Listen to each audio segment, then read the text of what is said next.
This is the penultimate round of the championship at the WTF1 GPVWC Superleague here at COTA. Apologise for starting a little bit. I've had a few technical issues, but Caitlin Penny has managed to give us a stream for us to be able to watch tonight's championship fight here at COTA. Alongside me will be Caitlin Penny as well. And we're just in qualifying here, so I'm just going to run you through the current order here. We've got 7.5 minutes to go. Yannick Bock is currently leading not only the championship, but also qualifying here on 29.532. He's a tenth and a half ahead of Geoffrey Fournier, the Epic Racing driver. He's in second place, the Frenchman. Third place, in Rouge. Would be much needed boost for Green Stripes if they get some good points today. Dennis Jordan fourth, Dan Brewer in fifth, and Florian Geyer, Jerome Queekle in the Mad Cape, Sergi Heras in the Flag to Flag, and Alex Siebel, reigning champion, of course, here to defend his title at a very important evening's work for him. Him in the Vobble car running in 10th place at this present time. So, what an interesting evening. We've got some championship permutations, of course. I'll just show you when you throw down the championship contenders and also the points. So Yannick Bock on 241 points.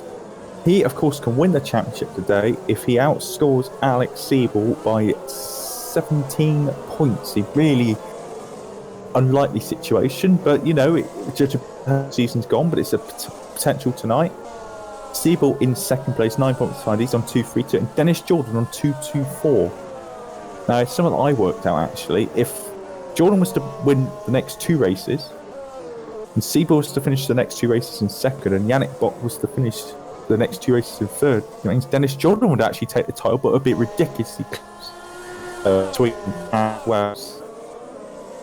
There's a lot can happen in these last couple of rounds, but I'll run you through everything in warm-up. I'm just going to go and check out who's doing some fastest lap times at the moment.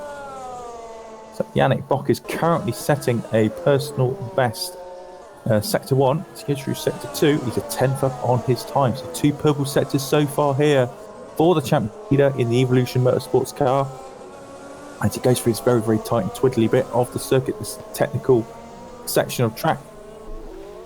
And the corner that are really going to strain the left front on this circuit, the triple left-hander, right-hander.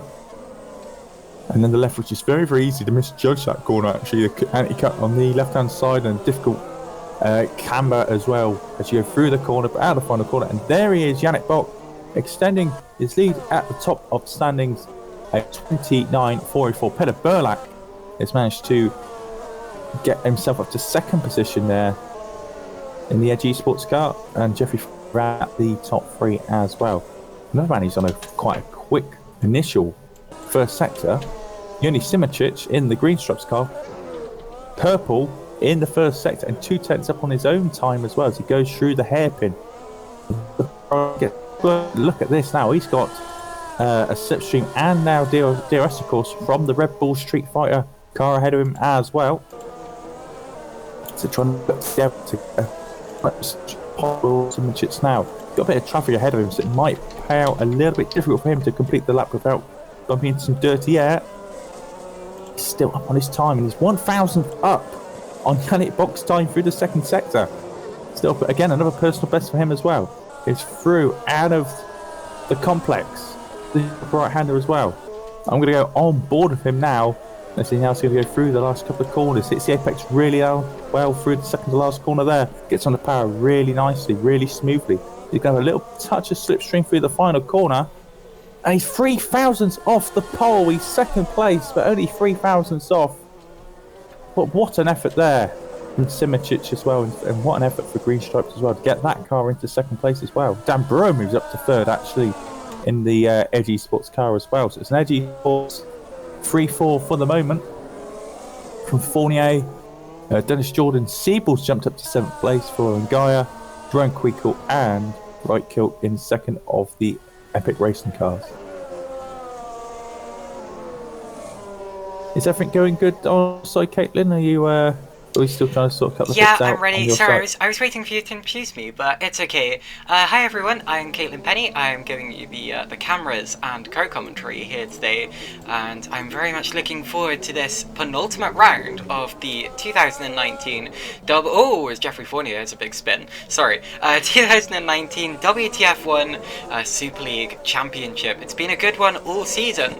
And I'm sure that we're in for another cracker, as we always tend to get here at GPVWC. Alex Siebel just starting another flying lap, heading up to turn 1. The ACR guys haven't quite been as quick as they have been in previous seasons, in the way that they haven't utterly decimated the competition, but Siebel himself has been very, very good. He's taken 2 victories already, plus many, many other podiums, 4 second places, and 5 third places, so he's definitely a contender for this championship. And being less than 10 points off of Buck, we keep talking about Buck being able to wrap the championship chip up today, but equally, Siebel is still fighting for the lead of the championship, and he could well snatch it off Buck if Buck doesn't have a good day of racing. It really can go either way here. Yeah, it's going to be a very, very tense evening's race. Of course, coach, so easy circuit. I want to take further faint-hearted.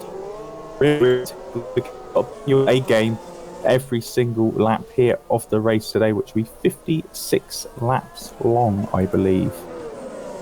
So, going to be really hot temperatures as well. Currently on the track, 34-degree track temperature, 35 ambient temperature as well. So the tyres are going to take a toasting today, particularly these old stages. But looking at lap times, Peder Burlak P4 at this moment in time. He's currently up on his own time, setting some personal bests in the process. He's a P5 at the moment. He jumps up to P3 as well, ahead of Alex Siebel, who just jumped up to third briefly, and Burlak nudged the important lap portion. Siebel. Bear in mind that, of course, Mr. Bock at the front at the moment, Caleb. He's got a clear track ahead of him as things standing when he gets to the race. Yeah, Yannick Buck there, just coming towards, I think, the start of a lap. He's being held up slightly there by a flag-to-flag car, who now gets out of the way. So clean track space for Buck. He's not currently on a lap, but he is setting up for the start of one. He's going to accelerate out to the final corner. It's important to get a good exit from there to set you up well for the long start-finish straight, which shoots uphill towards turn 1, the very famous turn 1 hill here at Cota. It's very much what you think of when you think of the circuit of the Americas, and then you sweep down through these long S's. This is famously designed after the Maggots Beckett's Chapel complex at Silverstone, and you can tell that when you're driving around it. It feels very much like Maggots Beckett's Chapel, but with elevation at the end as well, just to add that extra complexity to it. There's turn 10, where pretty much everyone spun off in qualifying for the 2015, or was it 2016? 2015, that's the one, USA Grand Prix in the rain. Now he's going to pick up a slipstream from his teammate Dennis Jordan, shooting down the back straight, pulling right the way over to get the maximum slipstream off the back of Jordan's car, down into the braking zone, through turn 12 and towards, and he spun.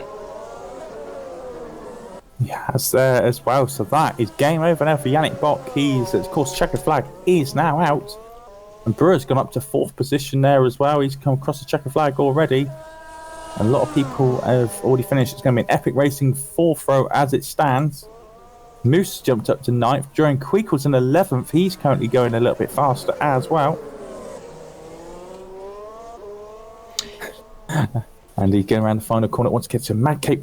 Again, need these points to elevate themselves in the championship, and Queek at 10th position as well, gets ahead of Florian Geyer there in the Street Fighter car as well. Looking back further down the order, Hutchinson 12th, Panzar 13th in the Red Bull Street Fighter car as well. David Fidek down at 14th, is one of the better qualifyings he's had for a while. Sergio Harris 15th, Sapala 16th. He's in the first of the Edenis cars, which is Masculi 17th. Rough qualifying session there for the Edenis engineering cars. Stefan Rilk down at 18th for Rodball. Really poor there from him. Paulini 19th, Milnek in 20th, Oyer 21st, Leonov 22nd, Bock 23rd. I know he's got a couple of penalties to take, Leon Bock. Danny van der Neet in the Storm Racing car 24th. Elliott 25th. Jason Muscat, who is in 26th, just claimed the Super Cup Championship a couple of days ago. So he's probably coming to this very, very relaxed indeed. Yuri Kastop, a last-minute stand-in for WTF1 in 27th place. And Bart de Vos, likewise, I think it's his third race this year for the Storm Racing team, 28th place. And Alex Cooper down in 29th. So that is the end of this qualifying session here. Yannick Buck taking pole position. Dennis Jordan often on the front row of the grid, this time only starting from 6th alongside Alex Siebel. So this is Buck's opportunity to extend his championship lead from Siebel and Jordan. He's got 3 cars between them there, and this is looking very, very promising for the Evolution Motorsports car of Yannick Buck. Fantastic qualifying from Jerne Simončić as well. That's one of Green Stripe's best qualifying performances, not only of the season but ever in Super League.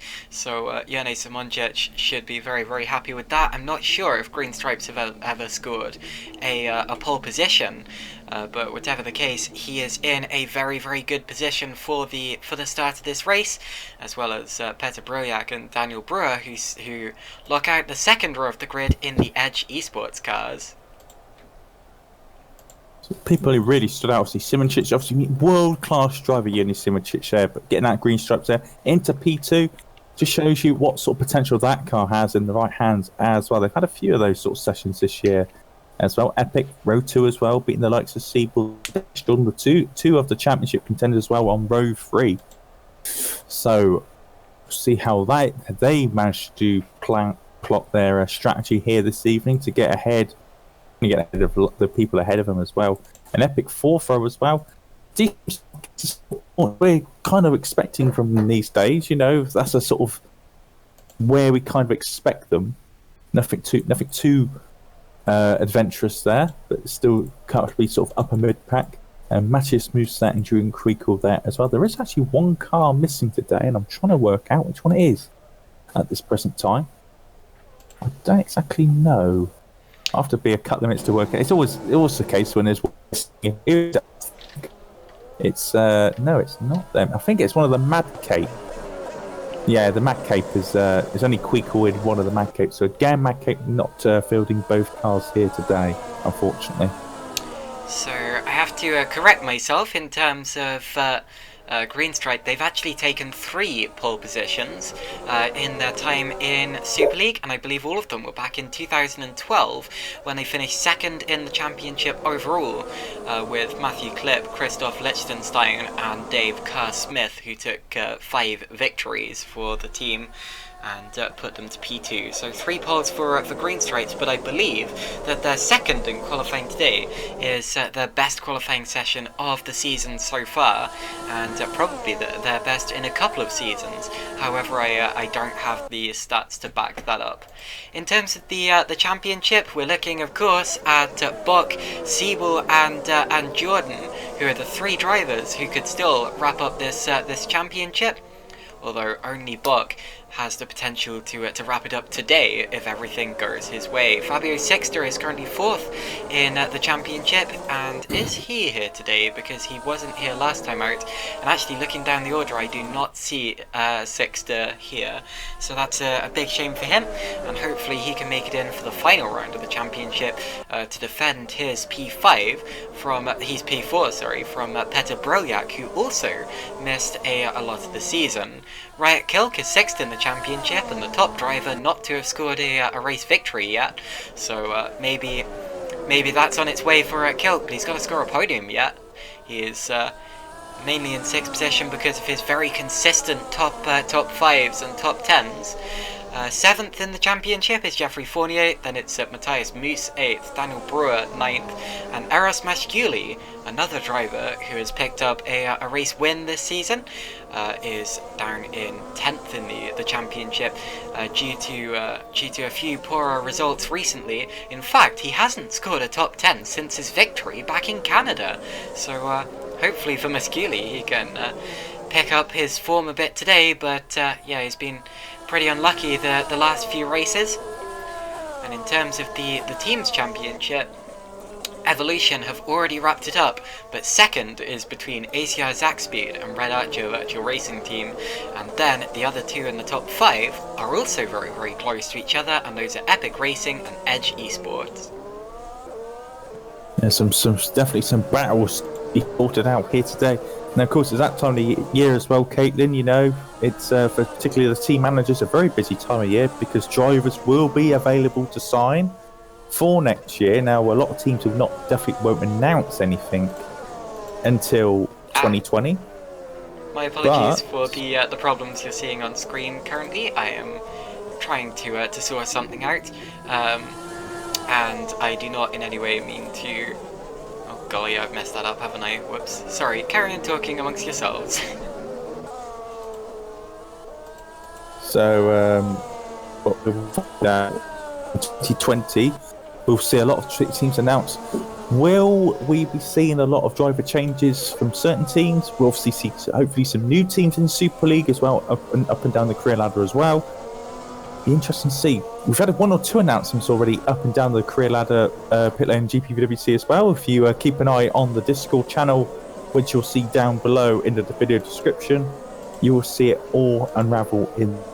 Well, I'm not sure. Are you live at the moment, Caitlin? By the way, I can't tell. Yeah, I am live.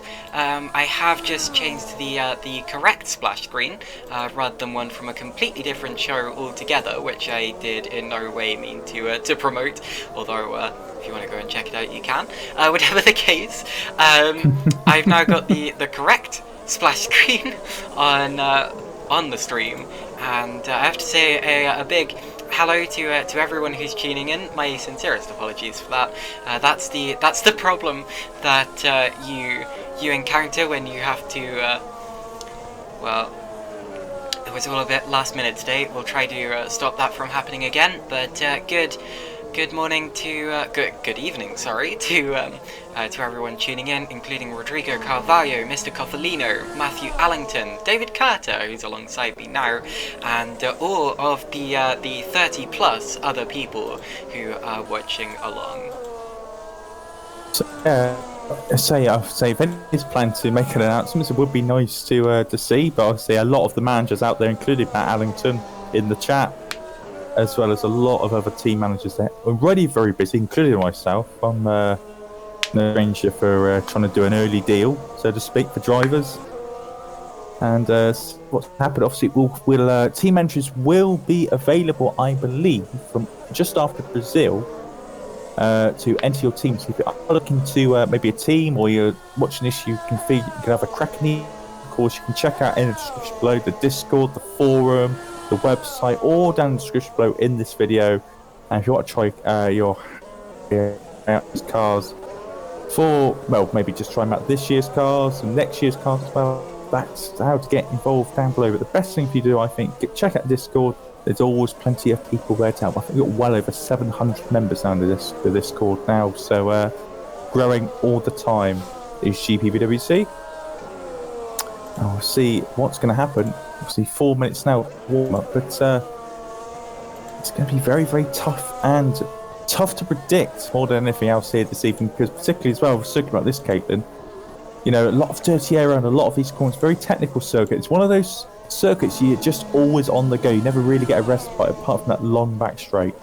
Totally, I love the tight corners interspersed with the faster, more flowing corners, and I also love the way that the track flows up and down. It has proper elevation changes, and you can tell that they've designed the circuit with that in mind, because the way they go towards turn 1, the way it opens out right as they're going to be braking and being aided in the decretion of speed by gravity as well. And then it becomes narrower on the exit as well. I think that's just genius and absolutely fantastic for the opening lap of a race and for overtaking in general. I also have that long back straight leading down into turn 12, and then the difficult arena section, which I actually don't like so much, and as a driver I find it fairly annoying, although I know that a lot of drivers do very much like the Circuit of the America track. And along with the divided opinion, I'm sure that some drivers who we don't normally see struggling here are going to have a tough time with it. So possibly a slightly mixed up order because of the unusual nature of this circuit. But whatever the case, it's still going to be an exciting one. So 56 laps here today, of course, as I mentioned, and very warm track temperatures as well. And tyre comp, I believe we're going to be seeing normally the three softest compounds that people bring along. I'm expecting a 2-stop here today around this particular circuit because the very, very high abrasive nature of the track, and particularly sector 1 where it's all very tight and, well, not tight and twisty, but you're always constant changing the radius of the, setting yourself up for the next corner as well, lining yourself up, changing the angle of approach. Very, very difficult, particularly on those front tyres here today. And then the rears get a bit of a pacing as well, particularly out the slow corners, particularly Jerome Quickle, currently P1 in this session, out the hairpins like that, and the complexer corners just starting off the first sector as well. I love the quote that Matthew Ellington's just posted in the YouTube chat. It has inclines, not just up, but down as well. Yeah, that's from Murray Walker, of course.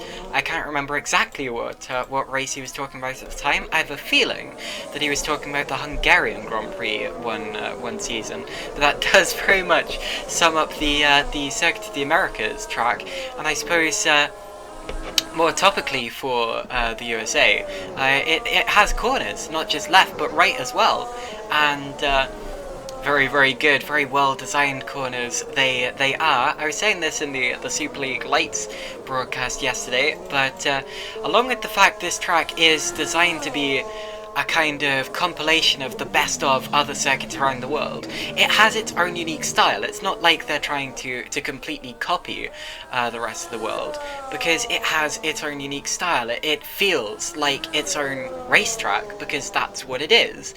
It's a very modern venue, I'll give you that, and you can tell that it's it's a track that's not evolved naturally, such as Silverstone, which evolved from the airstrip and you can still see the shape of the airstrip if you look at the Silverstone circuit, or other circuits designed around airstrips or streets or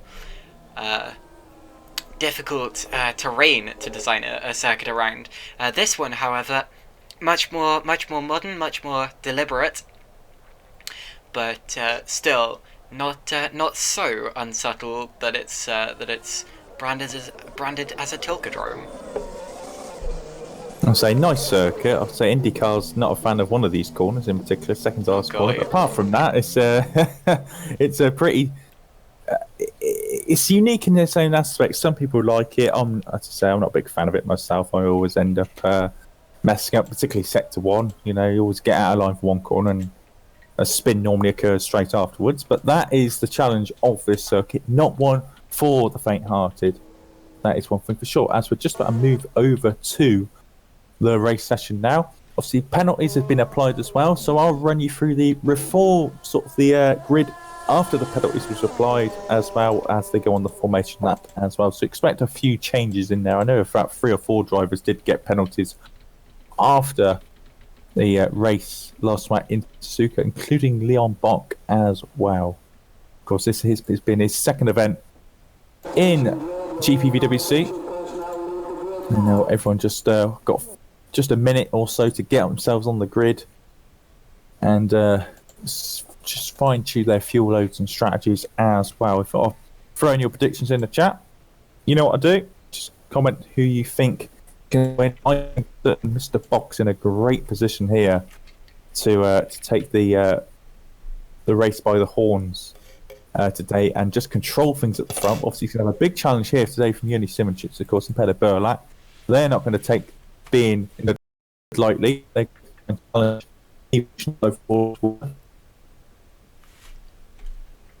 and we'll soon find out what's going to happen today. Expect the Mazuriks as well. I think the Mazuriks will be trying to make their way through the field, because they have had, with Paul Ruddy in qualifying, they're going to start from 14th and 15th place. What are your predictions, David? I think Yannick's going to run control things at the front. He's got his 2 rivals behind him. He doesn't really have to worry too much about Siebel and Jordan because they're starting 5th and 6th.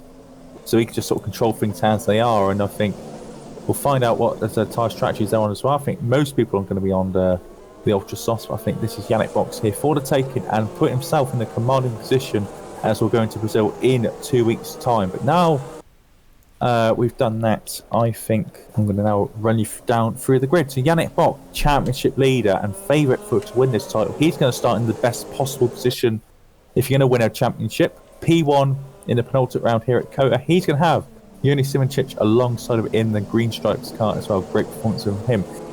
It's LG Sports on Road 2. We got Peter Burr ahead of Dan Brewer with Alex Siebel, reigning champion in the ACI football car, ahead of his other championship rival and countryman Dennis Jordan as well. That's the 3rd row. Before Resort Epic Racing with Fournier leading from Kilt. It's been incredibly close all season long and repeated here once again in qualifying. There for just Moose and Jerome Queek all round at row 5. Robin Panzar and David Fiduk there rounding out row 6 as well. Best qualifying position for David Fiduk for a while. Round out the 7th row of this grid, Eros Musculi and Stefan Rolt. So a poor qualifying session there. He's down in 16th place there as well for him. Matthew Milk and Mitchie Hoy make it Scuderia Brasilia row 8, row 9. Mark Hutchinson and Ivan make up the 10th row. Danny Van Den Neet and Ryan Elliott make up row 11. Bart de Vos is going to be starting from the pit lane. And Florian Gaia making up the 12th row again. Poor session again from Florian Gaia there. He's a bit sort of up and down sort of in qualifying. This one's definitely not a good one. I think he had a couple of penalties as well. Could be around. Might be why he's so far down the field. It's Yuri Kastorp, who's a standing driver for WTF1 here today. He's in 25th. Did a good effort actually, to be fair, considering he was a very good replacement. Jason Muscat, who's starting from the pit to Hawkeye. Leon Bock in his 2nd Super League race here today. He's going to start from P27. Alex Cooper in 28. So it's almost a mirror for Green Stripes. They're starting second on the grid and 28th. So it's like a mirror. They got 1 car ahead of him and 1 car behind him on the grid.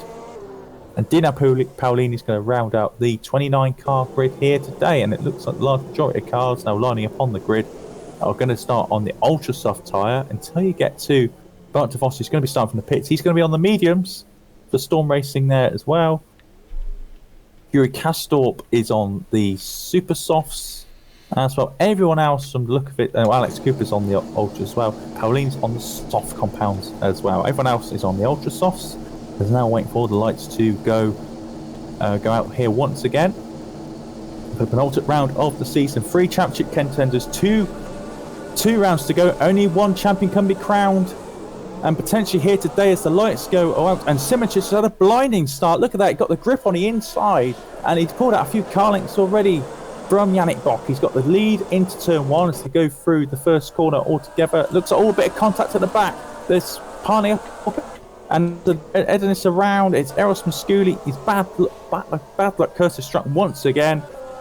Frost is managing to go through the first complex of corners for the first time. So up towards the top of the hill, it's Simončić leading from Buck, both followed by Brewer, then Brilliak, Jordan, Kilk and Siebel. And is Siebel on the softer tyres? It's registering as such, although I think that is possibly a glitch. Or whatever the case, they all stream onto the back straight. Some slipstreaming taking place here, no DRS just yet. But we will get that in a couple of laps' time. Here comes Buck catching up to the back of Simončić and taking a look to the outside, not able to pull a move as in the background. Siebel's already. Oh no, that's yeah, that is Siebel. So he is starting on the Ultrasoft tyres, going 3 wide with 2 other drivers there. Around the outside goes Fournier. So Siebel, who started I think 6th, has already started losing places. He's down to P9 here. ITF1 car spun around at the back of the field. Is that Leon Bock at the back? It's Yuri Kastorp. Yuri Kastorp has spun at the back of the field. He's down to 29th already. As lap 1's completed here, the first of 56 laps. Simracing will maintain the lead here as the lap 1 finalises for the first time. 55 to go, of course. Everyone else seems to be pretty much, apart from Yuri Kastorp, seems to have got away without any damage at all as they go through up the top of the hill for the first time. And side by side, actually, just looking back, P11, Sergi Harris and Gamala Sapala are battling away into the S's once again. They got Robert Panzar there behind them as well. But apart from a couple bits there, everyone seems to got away fairly clean, apart from the spin to Masculi and to Eurostorp. So again, down towards the back straight, more slipstreaming about to take place. This was very clearly the prime overtaking spot yesterday in the Super League Lights race. In terms of pit stops as well, we're expecting 2 or 3 over the course of the race, although they're going to come much later on, so you don't have to worry about those yet. In terms of what we're witnessing now, it's drivers just trying to keep themselves in position and get themselves into a good position for the start of this race. Oh, big lunge there from one of the, it's not Paolini, it's the other Mezheric, going up Leonov going up the inside of Stefan Rohr and making it stick. There is a scooter, Basilia gets involved up the inside and gets past him as well. That's Maciej Winnick there, snatching the place around the outside, is it? Yes, it is. So Winnick gets the move done, and it's not been a good race so far for ACR. Struggle a little bit indeed. Simracing still maintains the lead. Of course, Siebel down to 9th, not where he needed to be at all. Dennis Jordan, of course, at the moment up to 5th. He's gained 1 place from the start. Obviously, passing Siebel, but Siebel here not the sort of start we're sort of used to seeing him do. Of course, you know, we're used to seeing him sort of be at the sharp end and then pick people off as the race goes on. But I'll tell you what, he's really gonna struggle, particularly around a sector like this, sector 1, where it's a lot of dirty and difficult to get closer to the car in front. So it's going to be a long evening here for the reigning champion. What can he do from here to change that?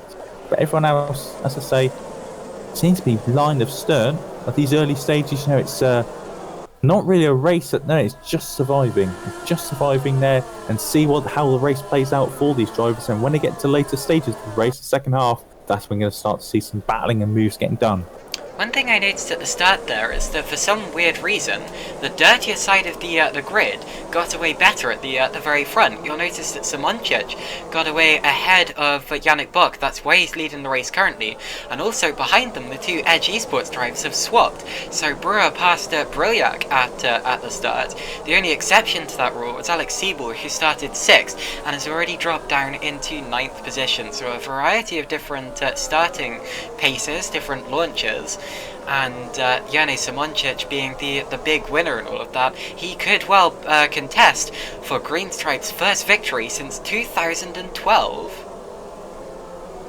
A long time indeed, you know, and it's also a relief. I saw Christoph Lichtenstein, if he's watching this race, you know, he'd be obviously the manager of GSR. He's going to be watching with intrigue if his team can take the victory here today. But Bock, Brewer, Burlak, Jordan, they're all going to do their damnedest to make sure that they can capitalise if Simoncic does make an error or has a drop in pace at any point.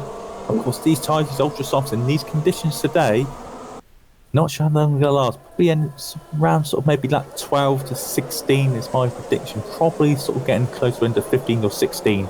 I expect to see them to go today. Yeah. Everyone else seems to be nicely, not spread out, but just behaving themselves at the moment.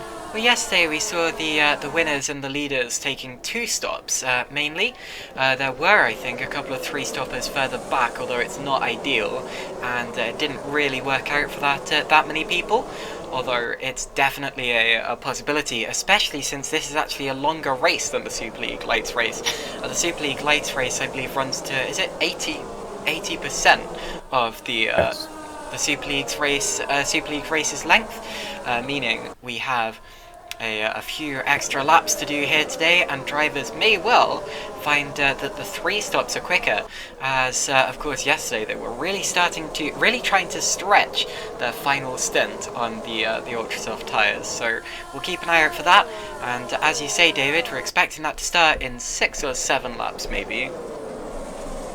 Just see a couple of cars. Obviously, Bart DeVos is going to want to keep up with these guys. He's on the mediums and he's tailing off a little bit at the back, but he's Medium tyres is on for a lot compared to a lot of cars 3 steps harder compound, so it's fun to get on those tyres. Might just we want a bit of clean air so he doesn't get affected with the cars in front. That's potentially what might be happening. As it stands, Yannick Bock will have a massive advantage going into the final round at Brazil as things stand. It might even get to a point where we have to start calculating today, depending on where Alex Siebel finishes. He's currently in 9th position, but see if he's going to win a championship today, because of course he's 9 points clear of Alex Siebel before today. He'll get 20 points as it currently stands, being in that position. I believe where Siebel is sitting, he'll be down at around 8 points. I'll have to double check. It's over 7 or 8 points, so I'll have to do the maths on the fly. But as it stands, it would go down to the final round in Brazil if it stays as it is from my calculation. Yeah, I'm more interested about whether Jordan would jump ahead of Siebel in this race, because Jordan's currently 5th, Siebel is currently in 9th position, so that's probably quite a points deficit in itself. Not as much as between Buck and Siebel, although Evolution, having already wrapped up the team's championship, would absolutely adore to have a 1-2 in the drivers' championship as well. And it's always... Sorry. Go ahead. Sorry about that. I was going to say, it's been able to spin at the back of the field. Bart de Vos has lost it going into the triple right-hander at the end of the lap. So his strategy, the medium tyres, after a spin like that, it's probably just been absolutely ruined straight away. So it's going to be a long evening now for Bart. Sorry about that. I'll let you carry on. No, it's okay. I wasn't saying anything interesting anyway, but whatever the case, they continue to stream through, still in a long chain. We haven't had any splitting out yet, and the first place in the order where you get a gap that's over a second is actually between Stefan Rohr and Michi Hoyer in 16th and 17th places, meaning that the top 16 are in a long chain, which will soon... Well, this is a DRS chain for the lead of the race here. It's effectively 16 for the lead. Realistically, it's probably about 5 for the lead at this point in time. Although no driver quite able to get close enough to the car in front to have a lunge just yet. And I'm expecting that to change relatively soon as the race progresses and the drivers start to feel that clock ticking down.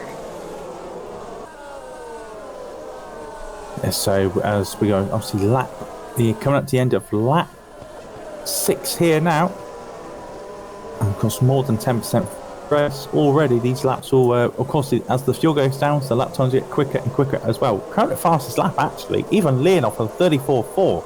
Leonov's quite a way down. He's still in 12th, but I think thanks to a bit of DRS drain, maybe he's going to set the fast lap. It just goes to show really the guys at the front of the field may not necessarily be doing the fastest lap as it stands. It really is depending on where you are on circuit and what you can do with the space that you've got around you, so and the cars you got around you as well. So as Quico now sets a 34.196 as well. He's currently in 6th position. He's actually Jerome Quico actually. He's quietly gone around his business, following Dennis Jordan's every move at the moment. Of course, the sole Madcape here today, unfortunately, but it happened a few times this year actually. Madcape only bringing one car for one reason or another. But now going to put some Dennis Jordan under some pressure as well.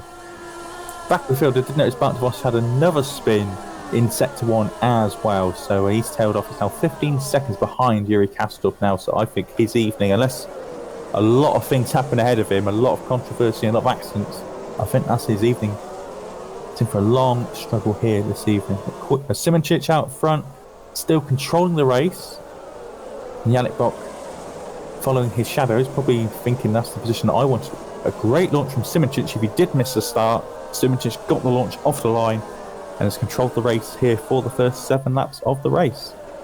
In fact, Jeroen Kweekel in the Madcape there actually had a little look at Dennis Jordan in the Evolution down towards turn 12 that time around, and that would be a real boost for Madcape if they could get a top 5 finish. They haven't had a top 5 finish yet this season. The closest they got was P6 with Daniel Brewer earlier this year when Brewer was racing for them and not for Edge Esports.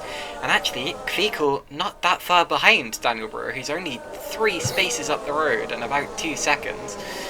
So the Madcape today is looking competitive, and it's a shame there's only one of them, because Kvikul could be on the crest of a top 5 here.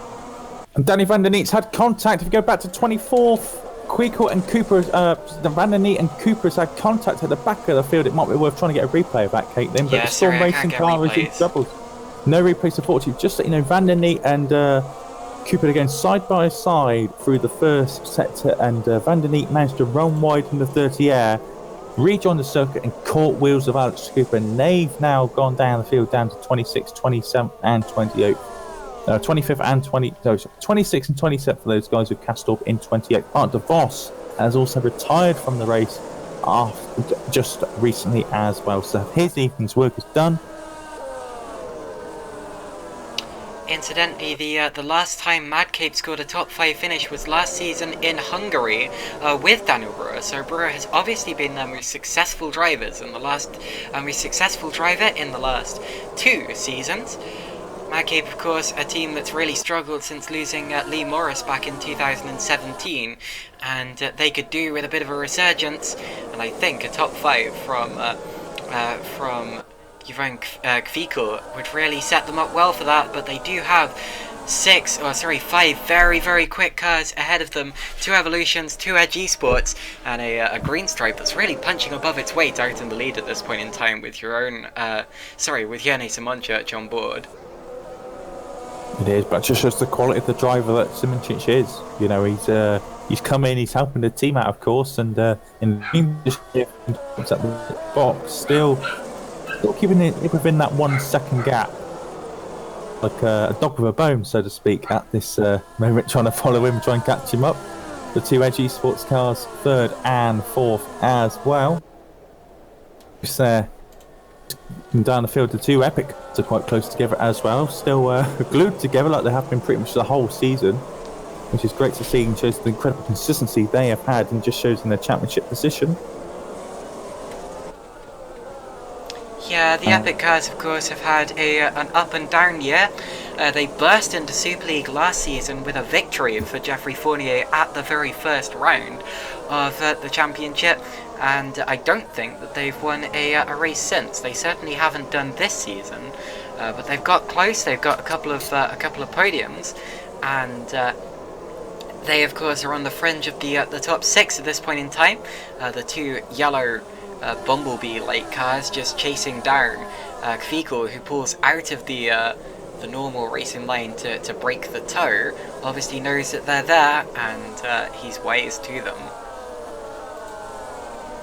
That's right, and obviously Siebel trying to keep up with these 2 as well. He's just, again, just managing the situation. He's not putting too much pressure on ahead. He's probably more worried about Mattis Knus behind at the moment, but he's not getting too close to the Epic's egg, because that dirty air, of course, it's going to suffer, particularly through Sector 1 as well. Back at the front, I think Sim just pulled away slightly now at front. I'm not sure if he's out of DRS range just yet, but he's starting to pull away just a tad from the championship leading Yannick Bott. He's no way out of DRS range there. In fact, still the initial DRS chain goes down to, it still goes down to P11, so that's really impressive there. Everyone from 2nd back to P11 has DRS from the car in front, and that does include Yannick Bock at this point in time, who would absolutely love to take a victory here, just so he has a comfortable margin going into the final round at Sao Paulo. I think we've had our first pit stop as well, or is that a planned pit stop there for Gamala Parra? Has pitted, and I don't think that was for damage. I think that was just a plain strategy. Anyway, he's on the soft tyre anyway. We've also got Danny van der Neet, who I think is pitted as well. He's on the medium compact tyre, so even after the first 10 laps of this race, or effectively lap 9 in some cases, they've already pitted. Mark Hutchinson's also pitting here for flag to flag. He's coming off those ultra soft tyres as well. So maybe we are in line here, Ketlin, here for a free stop this evening.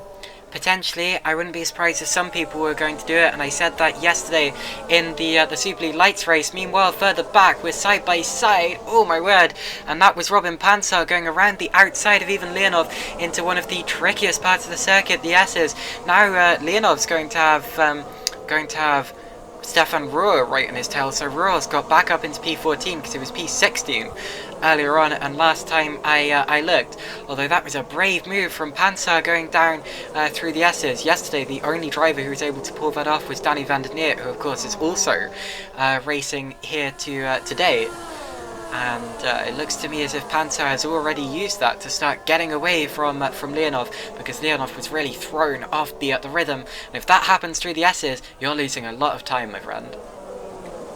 As Danny van der Neer's retired, both Storm Racing cars have now retired within 10 laps, the first 10 laps of this race, and there has been one or two rumours up and down the paddock. It's just in their future in Super League as well, so nothing confirmed, so we're not going to say anything. There is one or two rumours suggesting where they'll be competing next year as well. So again, everyone in this DRS train as well, and Sergi Heras, the first person in the train to make a move into the pits as well. Lap 11, of course, now he's completed down the pit lane, 80 kilometers an hour, 50 miles an hour, depending how you like your to read your speeds. And he's going on to another set of ultra softs as well, so aggressive stuff here from Sergi Heras. We're going to strategy. Yuri Kastorp also pits. He was on super softs actually, so his tire's not lasting as long. He's gone to soft compound tires. More and more cars coming into the pits, trying to change their fortunes in this race. Sorry, don't just need to change their fortunes. Yuri Simracing still out in front. First 11.5 laps of this race, he's been controlling everything so far. So down the back straight again, and still we have a long DRS chain. No one quite breaking out of it yet, but look in the background, that's Kvikul pulling out of the pulling off the normal line again. We've seen him doing that quite a lot already, and he doesn't appear to be close enough to Jordan, but he's just showing himself to his mirrors to say, I'm here, you know, don't get complacent. And that can often force the driver ahead to make a mistake under pressure, but also by pulling out of that lane, he's preventing the Epic Racing cars behind him from getting the slipstream. Incidentally, Epic hasn't actually scored a podium yet this year. They have scored a P4, which was Riot Kilk at Italy, and actually it was a P4 and a P5 there, because Geoffrey Fournier was P5 in the same race, although their last podium hasn't been since pretty much a year ago this week, I believe, at the Brazilian Grand Prix last year with Geoffrey Fournier. So if anyone can do it, then Fournier can, but he's got to get past several cars in this race so far, one of them being the Mad Cape of Jeroen Kvikul, and the others being championship contenders, podium finishers, and the fastest runners in the series. Yes, now how far are these guys at the front going to be taking these tyres now, taking their strategies now until they pit? Now the top four sort of broken away a little bit, Simracing, Spark, Brewer and Burlack. There's Jordan there leading up the next train of cars with Kvikul, Kilk, that's a bit of a mouthful for me to say, Fournier, Siebel and Moose. And it gets from Panzer, it's a bit sort of on his own at the moment, he's a bit solo there in 11th, and then they've got a big group of cars behind as well. Look at that, there's a move there in 13th place. Milnik diving down his side. Oh, that's poor stuff there from Leonov's car as well. And is that Real as well? He's spun the car as well. Both from Zurich's trying to avoid each other as well. This very, very messy state of affairs there. But that was just the move down the inside, straight away there. It looked like, if my memory deceived me there, move by just both Milnik trying to make the move, and Leonov just being defensive and both misjudging their braking points completely into the side of the Vodball car there as well. Absolute carnage there. I haven't seen anything like that in a while. And when the car's spun across the track, that's always a very, very dangerous situation. We've seen drivers already getting penalties for that this series, and we've seen a lot of unfortunate incidents where people have gone into the side of other cars, and it's ruined a lot of people's races, a lot of people's days. You don't want to do that, to put it very, very mildly indeed. Anyway, out in front still it's Simončić, followed by Bock, Brewer, Broljak and Jordan. However, we are approaching the pit stop stages here. They're on ultra soft tyres, which we've seen can last probably about, well, 25 laps if you really stretch it, but that's unlikely, probably 20 laps at maximum realistically. and as a result, the pit stop stages are certainly not too far in the future. Oh, as we have, that's an edge car. That'll be Riot Kilk going past Jerome Feekel on the inside. He takes 6th position. Expect them to work together a little bit as well. You know, maybe you'll see the other Epic Racing car as well try to make a move now on the Soul Mad Cape as well. Just as note as well, Leonov also pitted on that lap that he had that incident as well. Don't think it was for damage, it's just maybe it's change the tyres and just get back out there and try your hand again. He's kind of high there, down in 27th place as well. But and again, Queequel Bell pits now. The Mad Cape notoriously a bit harder on the tyres, I've noticed this year. Coming down pit lane once again, the first of maybe the bigger players in this race, as he's risking it on the speed limiter coming into the pit lane in 8th gear. Up on the down, Super Sus goes on the car. Now, where's he going to come out in relation to people who have pitted already? Stooley goes up to 14th, but he's not pitted, of course. Quick going to come out. Rolt passes him, Heras passes him, and he comes out in that clear air as well. But of course, I suspected that would be the case.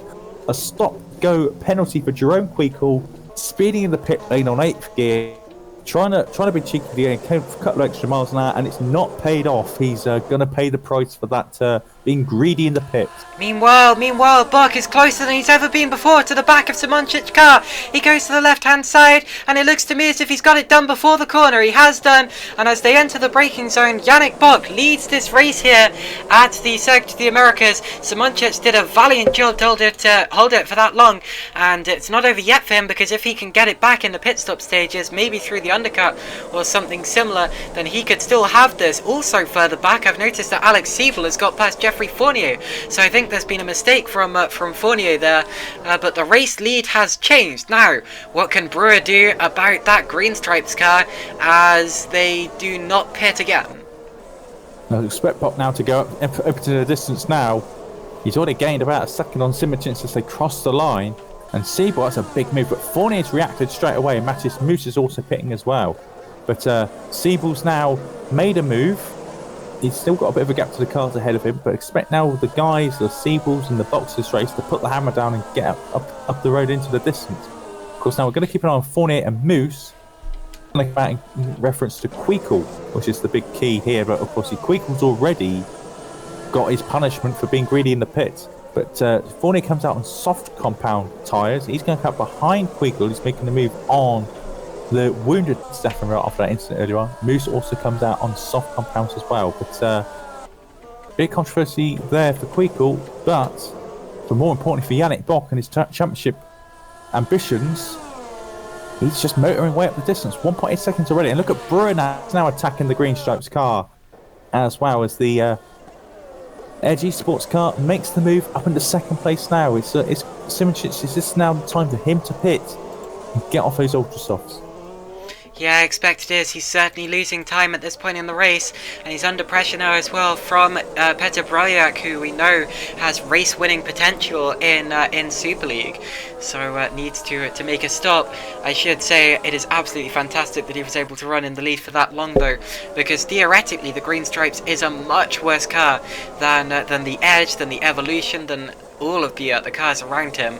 He stays out of the pits. I don't think any of the leaders are pitting that time around. So let's see what he can do this lap about either getting past Brewer or holding off Braliak. See what happens here. I think Brewer's also going to motor up the road a little bit as well. Now he's got the extra traction now on particularly the rear there on the Edge Esports. These cars developed during the season for those tuning in for the first time. These cars all start off at a base performance, and all the features on the car to upgrade during the year. Downforce, drag, the car. There's all these things. They all improve over the course. The engines as well, of course, they improve as well from the 4 engine manufacturers in the series. So they all barely similarly paced, but they've all got their strong points and their weak points as well. Where different teams have their own different philosophies of where the cars should develop during the course of the season. So some cars might be better, in qualifying. So you might find some cars are better in the race as well, just the way the cars develop during the year. Yeah, in terms of development, theoretically, Adonis has the best car here today, although that is only theoretically. They're also one of the only teams that hasn't upgraded rear downforce, which might not be good for their rear tyres, which is why I only said theoretically. They are also one of the only teams who have upgraded the front wing downforce. So the Adonis focusing on the front wheels rather than the rear ones, as into the pits come both Brewer and also Yannick Bock.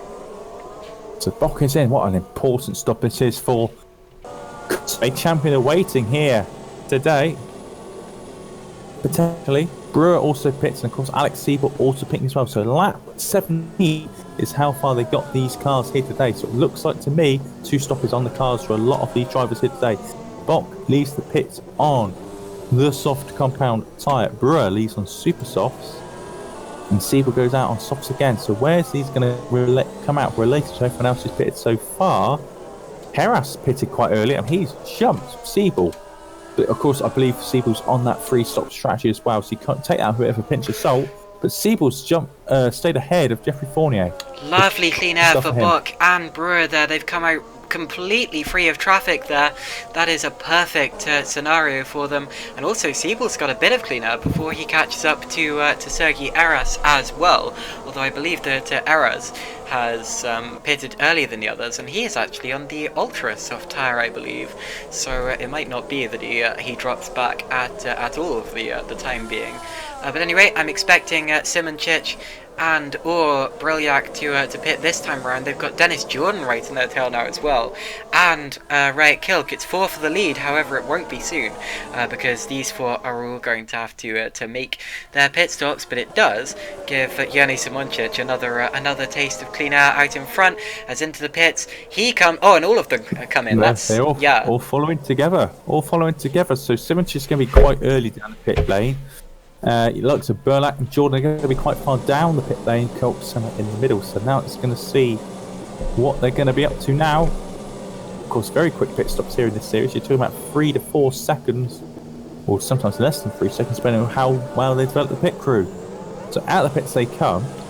Oh, it's close between Brilliac and Simoncic. They're side by side on the pit exit. Brilliac on the grass, and that might have to be investigated. Or is they have a fighting duo in front of them, and there's slight contact there between Brilliac and Simoncic. They've come out right in a heap of traffic. This is not well timed for them at all. They've got Alex Siebel right behind them and all of that, and he should theoretically be a long way back. But using the undercut, he's managed to jump both of the Epic Racing cars. Or as Jordan very nearly comes under attack from Siebel there, that could be a spanner in the works as far as the championship is concerned. Now what's going to happen as they come down? Oh, and Simoncic running wide as they enter the long back straight. So this is going to happen here. The likes of Heras here and Paolini are going to be right jokers in the pack here, holding them up as best they can. But the one man who's really benefited, Dan Brewer, up into P2.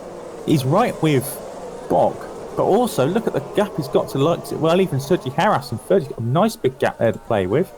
Of course, Simoncic is in very, third place out of the people who have pitted. Likes of Paulina's not stopped yet, of course, but he's going to be doing his damnedest to stay out there as long as he can, as well as Sergi Harras. Of course, he's pitted already, but obviously doing different strategies. He needs to push hard. The good thing is he's got no one battling behind him. He's got no one in front of him to really deal with either. As Paolini pits now, lap 19, he's going to be pitting now. It's interesting to see where he's going to fall into place in this. But look at all this massive. Still, everyone's on a pit stop now. He's at the front field, and look at the train of cars. It's just crazy stuff. It's like rush hour. Yeah, totally. All streaming through turn 1. Let's see if we can see who's in this train. So it's Simoncic ahead of Brewer. Then is that Jordan? Yes, it is. And then Siebel, Kilk, Fournier, and behind Fournier is Matthias Moose and Mark Hutchinson. So a long chain of drivers. Some of these haven't really fought each other over the course of the season, but they're all fighting now, all scrapping for position, despite being on varying strategies. Simoncic, of course, on the ultra soft tyre tyre, which is why he's getting away from the rest of them at this point in time. So I expect that Simončić may be going for a 3-stopper. Mark Hutchinson also on ultra softs, but this won't help him quite as much. Oh, is ahead of them. That was Brewer passing Bock. So Brewer's got him for the lead of the race. So Brewer's going more aggressive on the tyre strategy as well, but Brewer's made the move into the lead of this race. So Dan Brewer for Edgy Sports takes the lead of this race, and now trying to get a gap as well. So he's on that softer rubber, so he's going to look to pull a bit of a gap as well to the likes of Yannick Bock. Interesting to see how he plays this race now, Dan Brewer, and what strategy he's going to be on later. He could do the 2. Depends when he pitted on his first stop. Yeah, but it would be a longer final stint. Now, long final stints are frowned upon in the world of real life motorsport, because if you have a safety car, it can really affect you. However, we don't have safety cars here, so having a longer final stint isn't catastrophic, and you can end up slotting out in quite a good position, although you may have to do some defending towards the end of the race. Whatever the case, that may be what Brewer's doing, or he could be going for a 3-stopper, or he could be leaving himself flexible to either. He may have 2 strategies in mind. Whatever the case, whatever his plan is, he has to use at least 2 different compounds of tyre. The teams all have 3 compounds of tyre to select from. Well, more than that before the round, although 3 once they turn up. And well, Bock's getting some more slipstream, although he's not going to get close enough. However, in the background, Brewer and Jordan getting close. Jordan taking a look, Brewer turning in. So this race getting very, very interesting at this point in time, strategy-wise. So, interesting to mention safety cars, and I'll leave this to the chat to answer as well. But if any of you watching at home will think, maybe in the future, I wouldn't say next year, but maybe in years to come, you got to see safety cars involved in this series. I'll tell you what, something I'm not opposed to. That is one thing for sure. It might make the broadcast a little bit longer for us guys, but it could certainly add a different dynamic to these races as well. Yeah, I have a few opinions on that. I think it would make the races more exciting. However, as this is Super League, we don't need to do that. This is one of the most exciting sim racing series out there, especially the most exciting one of its level. And I think it would really be quite artificial, because with a simulator, the beauty of it is that you don't have to put marshals in danger by putting them out on the track to clear up damaged cars. And really, I'd say that because no one's in danger, and because accidents can be cleared very, very quickly, it's all a bit artificial. And I myself I would say I am opposed to having safety cars in Super League. Just my opinion, though. That's fine. A few people would say exactly the same thing, in all honesty. But one person who's ended up having a sweat on at the moment, Peter Burlak, covering the inside from Dennis Jordan. Dennis Jordan having a look down the inside of Peter Burlak. Can't quite get done. Burlak is both get poor traction out of there, actually, as they go into these the arena section of the circuit as well. Burlak and Jordan carrying on that trend of Burlak being ahead of Jordan. Siebel now trying to get back into play, of course. Now he's still in 7th position in this race, the reigning champion. You've got to see how many more races will he have at car number 1 on for the frame. Will he still have that number on the start of next season? Well, the laps are counting down, and unless he doesn't do anything about it, that number 1's going to go to Yannick Bock at the start of next season. But there's a long way to go. Of course, it's an important fight here, because if Bock wins the race, Siebel, I think, needs to finish 4th or higher to keep the championship alive. No, 6th. Big damage, by the way. Michi Hoyer is driving a Formula Ford to the pits. He's lost his front and rear wheel. I'm just going to keep an eye on that, actually, because I know there's no replays. I'm going to try and explain to you guys what happened to him, to how he got this missing front and rear wing, because that's a very, very strange one. Has he just binned it? Weird. I'm not exactly sure what's happened. I'll try and figure out for you how. There we go. I've just see he's battling with Florin Gaia, and he just he just lost it going into the arena section. He's lost the back end going out of the right-hander, the tight right-hander, binned it into the wall, front and rear end it into the wall on the right hand, and both lost both his front and rear wing. That has completely destroyed his car, I would say. Yeah. Took to the pits, of course, and he's down to 26. So that has ruined his evening, but he's going to carry on for now. My apologies for the lack of replays. We're not on the normal broadcast PC. It's also why it's a little bit jolty when I switch up and down through the different cars in the race. But you know, better a broadcast than no broadcast at this point in the championship, because we are getting into the meaty end of the series.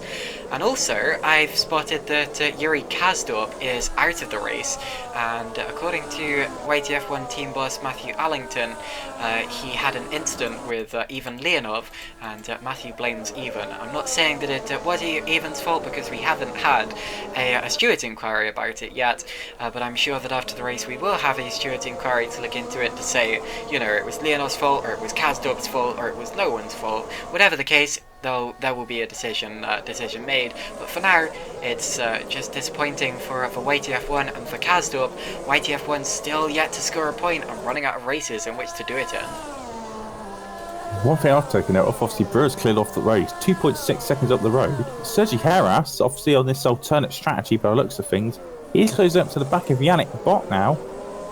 Trying to, of course, he's got to make this call. He's got to push out in this strategy if he's making one extra stop. And it's not exactly the quickest pit lane here in Kota. So he's got to get the hard work done now and push for the whole of this race. And Simracing still in 4th position from Burlak, from Jordan, from Siebel, from Kilt, from Fournier, from Matthews Moose. We did see Mark Hutchinson actually pit as well, and he's come back out in 21st position. He's on Supersauce, making a move actually on Dino Paolini, going back up for the field, back up to 20th place. He's now got Leon Bok, the sole remaining YTF1 driver, just ahead of him up the road. Meanwhile, Eris is in the pits. We said that he was fighting with Jordan. He was on the ultra soft tyre. He's switching to, that's another set of ultras. So I think it's pretty undeniable. Oh no, it's supers. Sorry, it just took a little while to change. But out of the pits he comes, and he is going to slot in just behind. That's Panzer, who's gotten through, and coming up behind him that's Mwinek. That's right, and of course still in the points now. So it's interesting to see how where he's going to end up all these. You know, after he makes his final pit stop as well. But, of course, as a result of that, Silenchic's back at the 3rd. Burlak's now under pressure from Dennis Jordan. And, of course, DRS is going to be activated now. Of course, Burlak hasn't got that luxury, but Jordan has, and they come up towards the braking point here, down here, doing well over 200 miles an hour into the braking point, or 320 k's, and Dennis Jordan makes that pass up into 4th position of a key move in this race, with Alex Siebel that was starting to get closer and closer to these two actually up front. He's made that move. Of course, Siebel also passed Kilt, which I don't think we caught on camera either. That's crucial for not just for Jordan, but also for Yannick Bok, because of course Brilliac was Bok's main contender in this race so far, along with Simoncic, who is still running nicely in 3rd position. But indeed, that's going to. One of his main contenders, because also Daniel Brewer is currently leading this race. But that's going to delay Petr Brilliac, and for Dennis Jordan, who's on the same tyre compound as him in this point of the race, that's a move for position, and one place higher, where you can start to really hold up and challenge the main rivals to Bok's crown. Another man in the pits, Kamalas Depala. It's been a testing time for Ennis, and this has been a really strange one this year. They had a bit of a rough start, then they seemed to get it all together, and cars running at the front, or near the front at the sharp end of the field. Obviously got their win in Canada, and then since then it's just not materialised at all. And I'm not sure whether they're going to have a change of strategy next year regarding maybe car development or management or the staff they hire in the scenes. But I know Menacrott's going to be hard at work to try and get that changed next year. But Ednis have had a really up and years. Maybe have an end of season review after the racing happens and after Brazil, well, maybe we can have a rundown of the what teams have done what this year and what they're further down the field. Actually, battle for 18th. Hutchinson's on the march. He's passed the WTF1 now. Leon Bock back up to 18th. He has indeed. Bock doing fairly well in this race so far. I'm afraid when all of the strategy sorts itself out, he'll probably be down in the 20s, but doing a better job than he did last time at Japan, and that's what matters at this point in time. Improvement. Of course, he is the brother of Yannick Bock, although I don't expect it will put too much pressure on him. He's driving his own race for his own team, and won't be thinking about that at this point in time. He's just been he's in the pits, so that's that for Leon Bock's run in the top 20 for now, and hopefully he's in a better position towards the end of the race. Dino Paolini comes in. That's not Paolini, that is the other one who comes in. Leonov, sorry, who comes in behind him. And of course, Leonov had an incident with Bock's teammate Kazdorp earlier on. Anyway, both of those making their pit stops and continuing on their way. And Sapala gets past Bock as well, so Bock comes back out, or Leon Bock comes out in 24th position, back up front. Brewer's doing what he needs to do on these softer compound tyres. 3.2 seconds to get Bock. And Simracing is now starting to close the gap, I feel, now on the Evolute driver ahead. As well, of course, Simracing is also on soft rubber. So you got super softs for Brewer, softs for Yannick Bock, super softs for Simracing as well, and softs for Dennis Jordan. So the Evolution guys both on the soft rubber, of course. Really mixed strategy here today. You know, a lot of people going for softs or super softs. We'll see what they do as well. But Brewer controlling things at the front. No, the gap between Brewer and Bock is just 3 seconds, which doesn't look like much, but I reckon that Brewer has quite an advantage here because, firstly, he'll be stopping sooner than Bock, meaning he'll be getting onto fresh tyres quicker and will probably continue to extend his lead as a result. And secondly, even though Bock will probably have fresher tyres towards the end of the stint and towards the end of the race, he will have to fight his way past Brewer on track, I expect, which is always harder to do.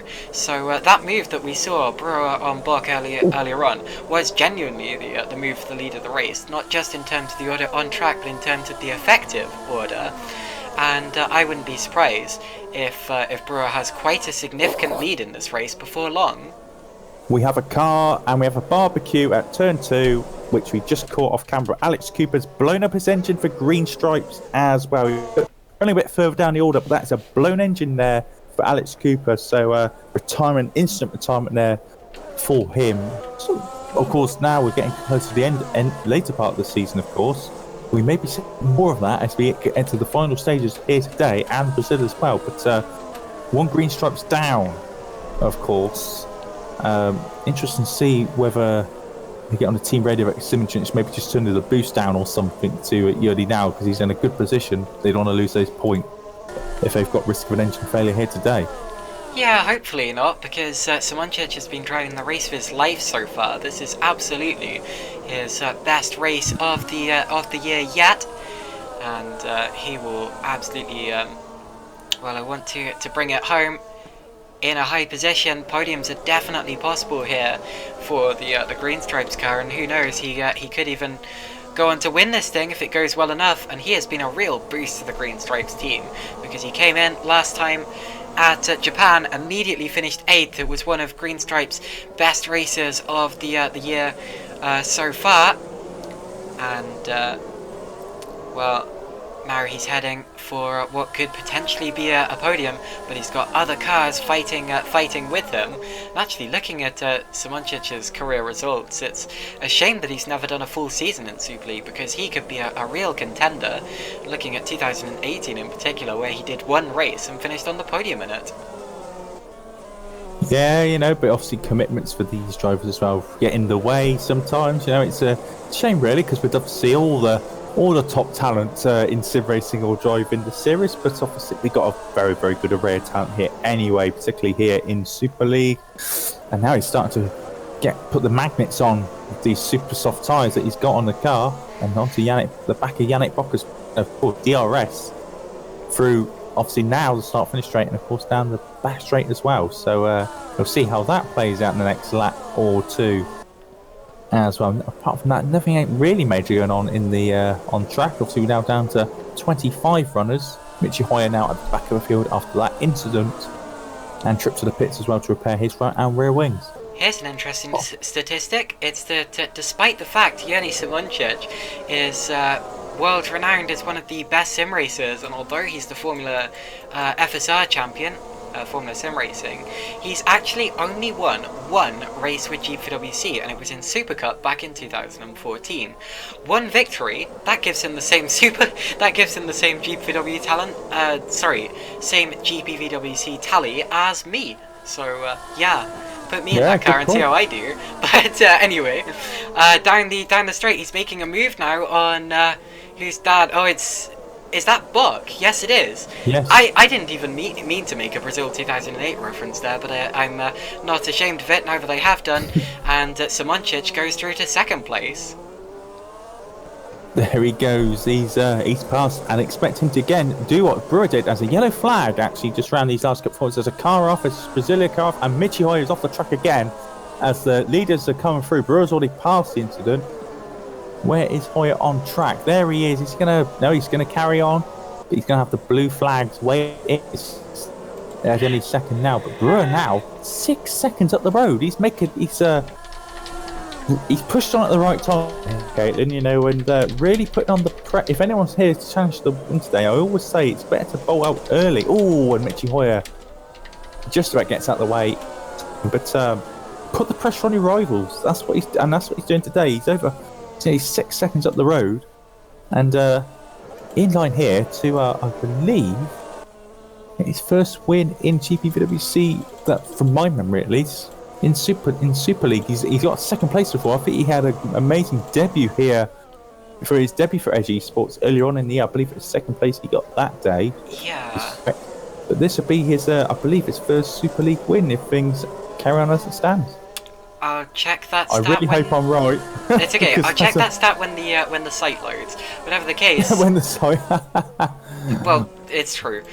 We've now got some slipstreaming going on with Buck catching up to the back of Simoncic again. Simoncic, of course, on the softer compound of tyre, but Buck with the slipstream sticking with him, which is important, and he may end up actually benefiting from having Simoncic in front of him. He won't be benefiting through the corners, that's for sure. And this is certainly playing its hands at Brewer here, because with a car ahead of Buck now, that's it's given Brewer even more breathing space. So for Brewer, I'd say that he's played this one absolutely brilliantly on the strategy, but it's still too early to say because we're expecting at least one more stop from pretty much everyone here. Yeah, of course, in the second half of this race, lap 32 has just started. We've got 24 and a half laps here to go. And I say for Dan Brewer, huge, but he's got a perfect opportunity now. Clear out, there's no one behind him, not ahead of him at all, no traffic to deal with. He's just bolt up into the road, control the situation, and he's doing that perfectly now. Of course, Simoncic is now trying to pull away a little bit from Bot. Of course, Bot now have DRS himself down this straight, which he'll open up now, as everyone else behind will have the same luxury as well. But he's Simoncic is in a position where he's not going to have any real major threat at the moment, but the one thing you will probably have to do is pit first, and then Bot and Jordan will be able to pit second as well. I expect pit stops actually to be not in the too distant future. I reckon the next 4 to 5 laps is when we're going to start to see some cars pulling. I agree. And yeah, that sounds about right. Because of course you can normally do about 20 laps on the ultra softs if you're polite enough on your tyres. We saw people doing almost that amount earlier on. However, the cars will now be lighter and therefore easier on the tyres. Meanwhile, the site has now loaded, and I've checked your checked your statement. Dan Brewer does have 3 podiums, but no victories in the Super League. He scored 2 second places this season at Canada and Great Britain. They were back-to-back second places. And also his other podium came back in 2016 at Austria, when he was racing for the now sadly departed Kernauer Sport team.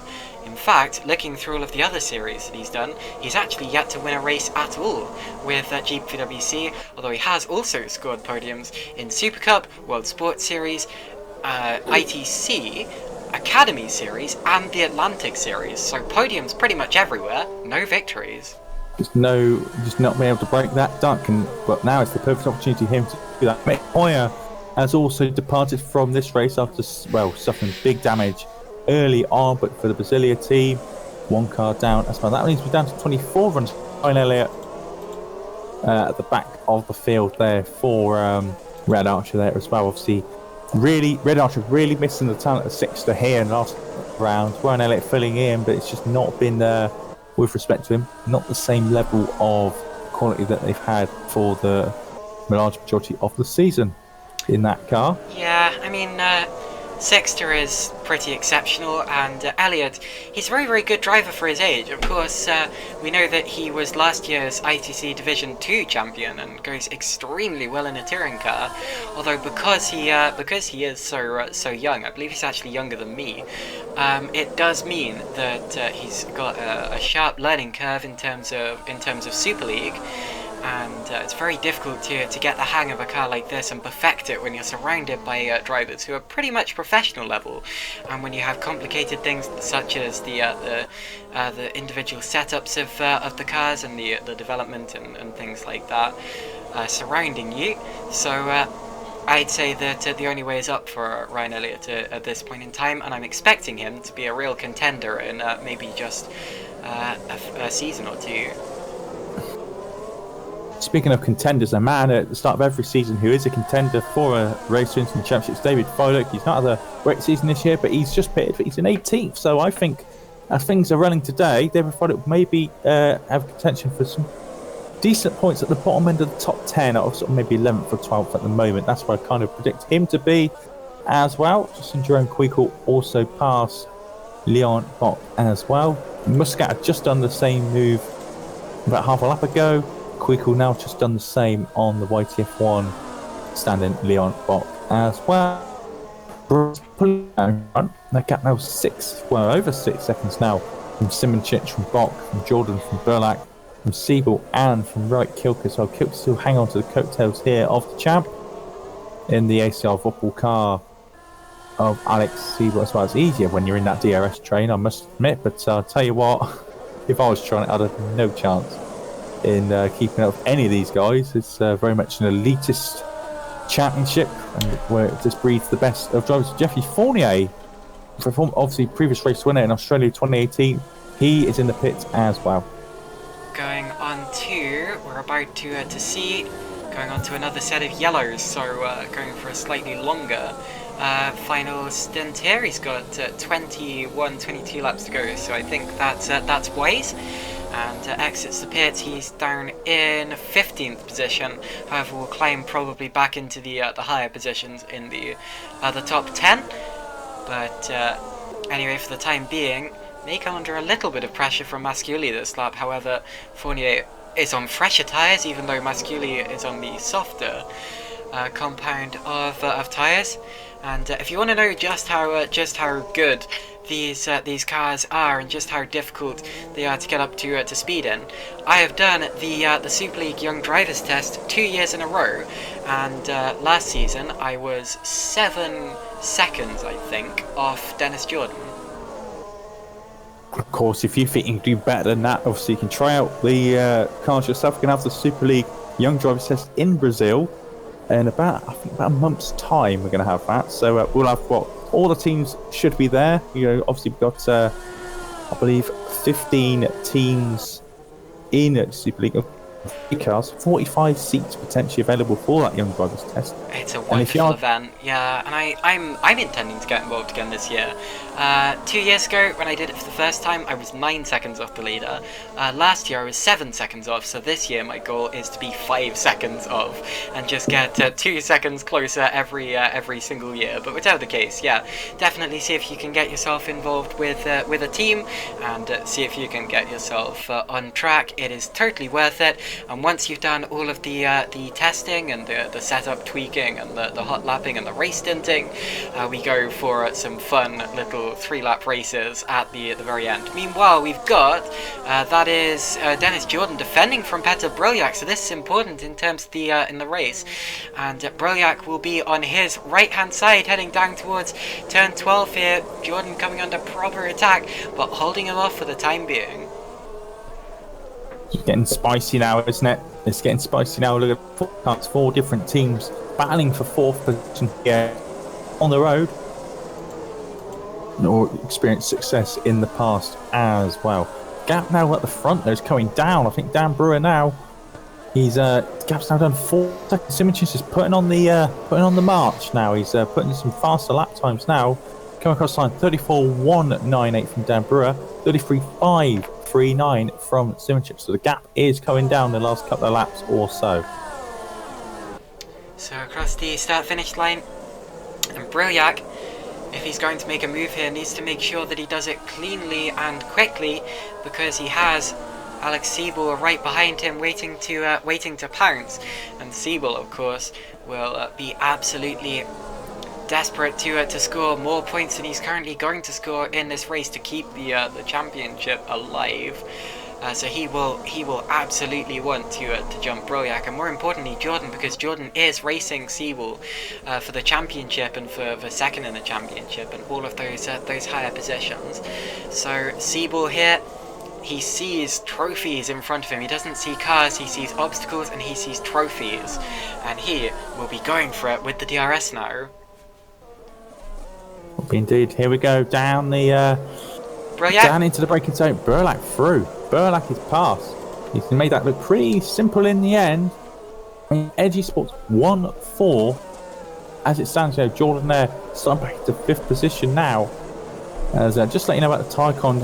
If you look at the order from Tycon power support, if it's super soft, soft, soft, soft. So the super soft guys have got that initial advantage, obviously, and it's Brewer pits. As soon as I mention tyres, he comes into the pits, lap 37.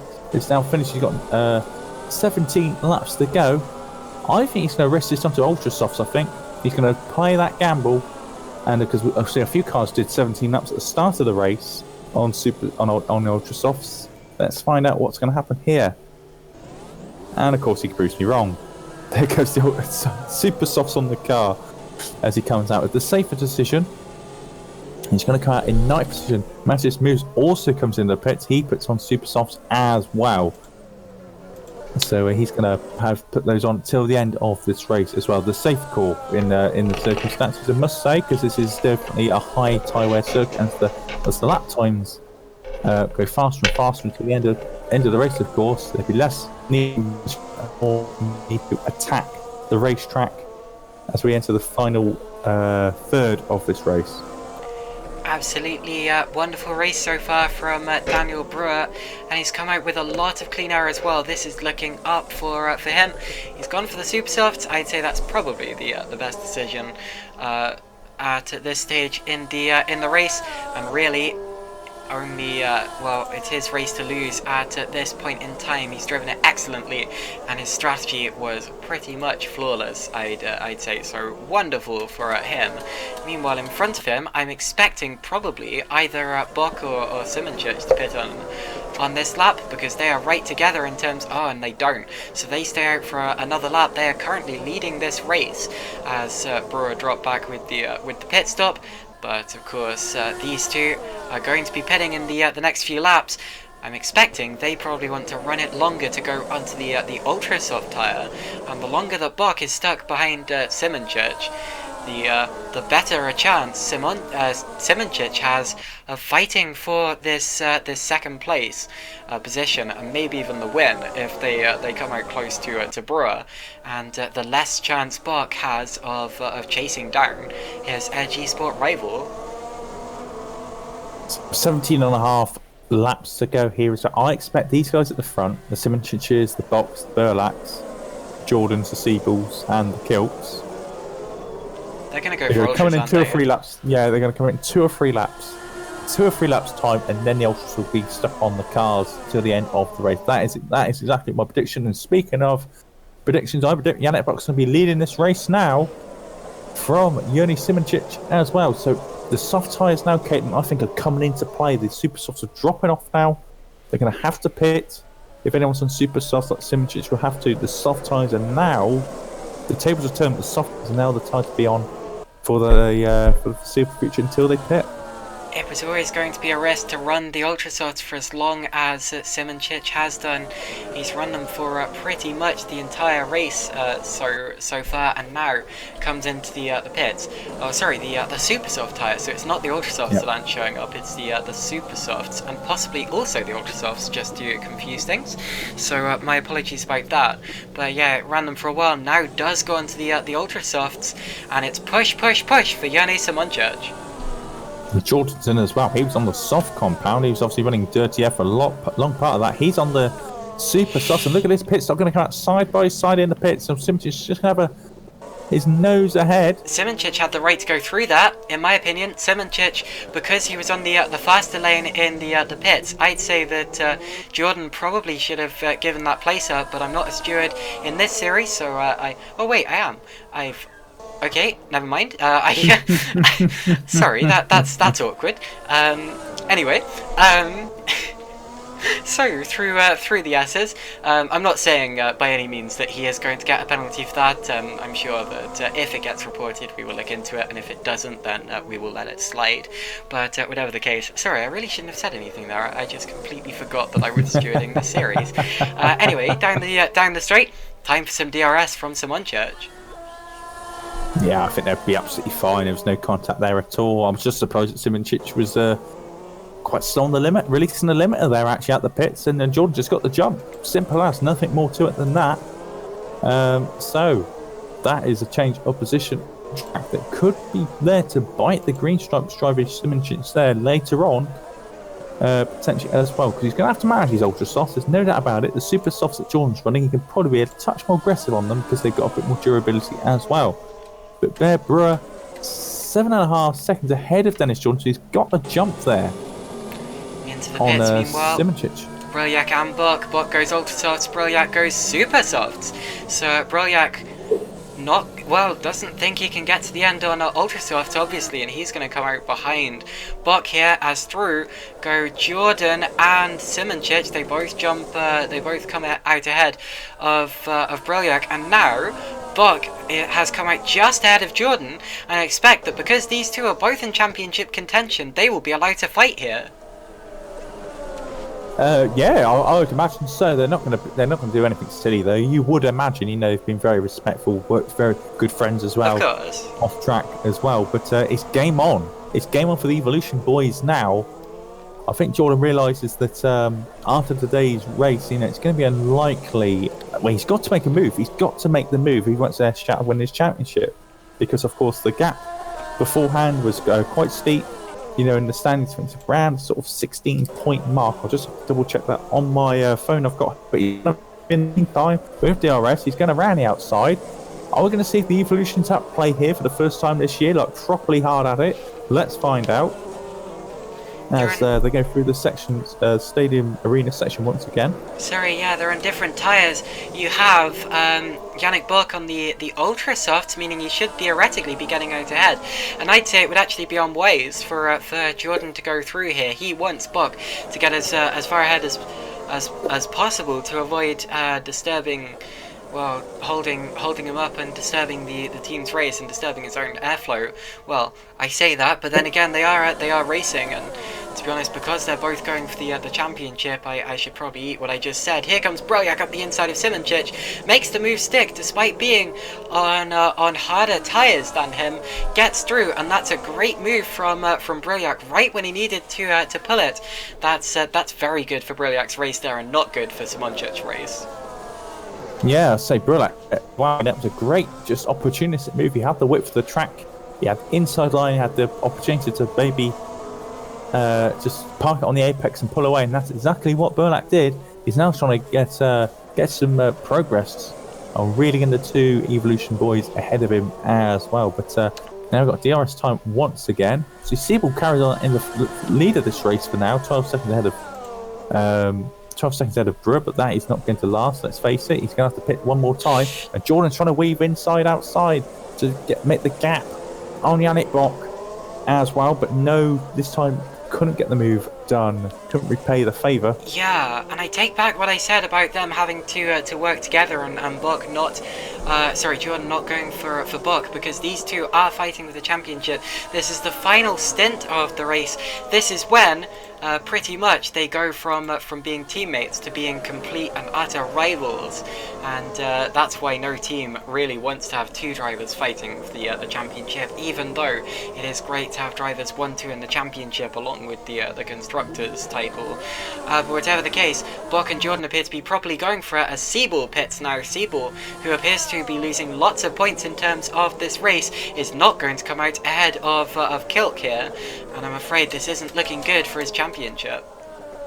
So it comes out in P7, but back up front, Dan Brewer now has a lead of about 5.5 seconds here from Yannick Bock in P2. Then it's Jordan in P3. Now, between Jordan and Bock, it was 17 points beforehand this race. If the points stay as they are, Bock will have 20 points out of this race, Jordan 16. So that gap between those two will be 21 points between those two drivers as well. So, you know, at the moment, Jordan's still theoretically in the championship fight, but he's going to want to get past. He's going to have to try and turn the tables here on Yannick Bock to give himself a better chance getting into Brazil. As it stands now, Bock will go into the final round of the championship with a 20-point advantage from Siebel and a 21-point advantage from Jordan. So that's how it's going to stand, unless they can swap around here. If Jordan can get past Bock, that will mean that the Evolution drivers will go into the final round of the championship 1-2, with Bock first and Jordan second, and a much reduced gap in the championship between the two of them, reduced by a matter of, I believe, 4 points. So it will be 6 points. It will be 11 points between the two of them, rather than 21. Let's see what's going to happen here. Looking further back down the field, actually, you don't really focus too much from the top 7. Masculi's running in 8th place, actually. He's on the super soft tyres as well. I'm not sure if he's got to pit again. I think he may have to. I could be wrong, though. But I'm pretty sure I have to pit again. Moose in 9th, 14 in 10. Oh, has Kvikl got damage? Because Kvikl's in the pits again, and I wasn't expecting him to have to stop again. Well, I know he just got past by Mark Hutchinson as well. He didn't look all too fast. It looks like to me he just burnt the tyres out. He could have been on the free stop as well. Oh, wow, yeah. Actually, he went from ultras to ultras. There's our Jason Muscat also pits in the Hawkeye, the Super Cup champion, having his second run out in the Hawkeye. He's down in P20. He's going to come out ahead of Leon Bock as well. And Kvikl just comes ahead of Stefan Reuter. He's had a rough day, hasn't he? He's had a rough... Well, Kvikl had an excellent start to the day. He was challenging for 5th earlier on, and now he's down in P18, and I genuinely don't know how that happened. I think it's been that way for a little while, and I just haven't noticed, but I think maybe strategy went wrong for Kvikl, or maybe he had a quick spin or something earlier on. I don't know, but whatever the case, it looks to me as if Kvikl is in danger of not scoring any points at all here from a race where he looked really promising. Well, a man who's not going to score any points, so didn't catch it, but Florian Guy for Red Bull Street Fighter, he is also out of this race with an engine failure as well. So, as a Red Bull Street Fighter and a Green Stripes car, both having engine failures here today, with of course 12 laps to go. That's 2 now that's gone. I wonder if anyone's going to suffer the same fate. You don't want to think that, but it's not entirely. This, as I said earlier, this stage of the season, it could happen.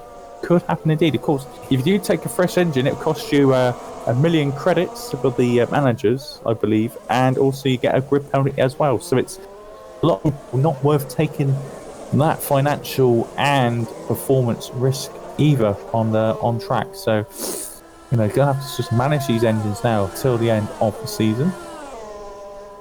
But we're still maintaining that gap out in front. It'll be interesting to see if those tyres drop off, and if so, how much, because obviously you got Bart on fresher, softer tyres.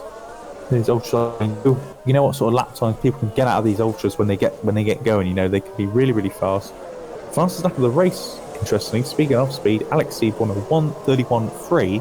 So expect that time to plummet in these following 10 or 11 laps.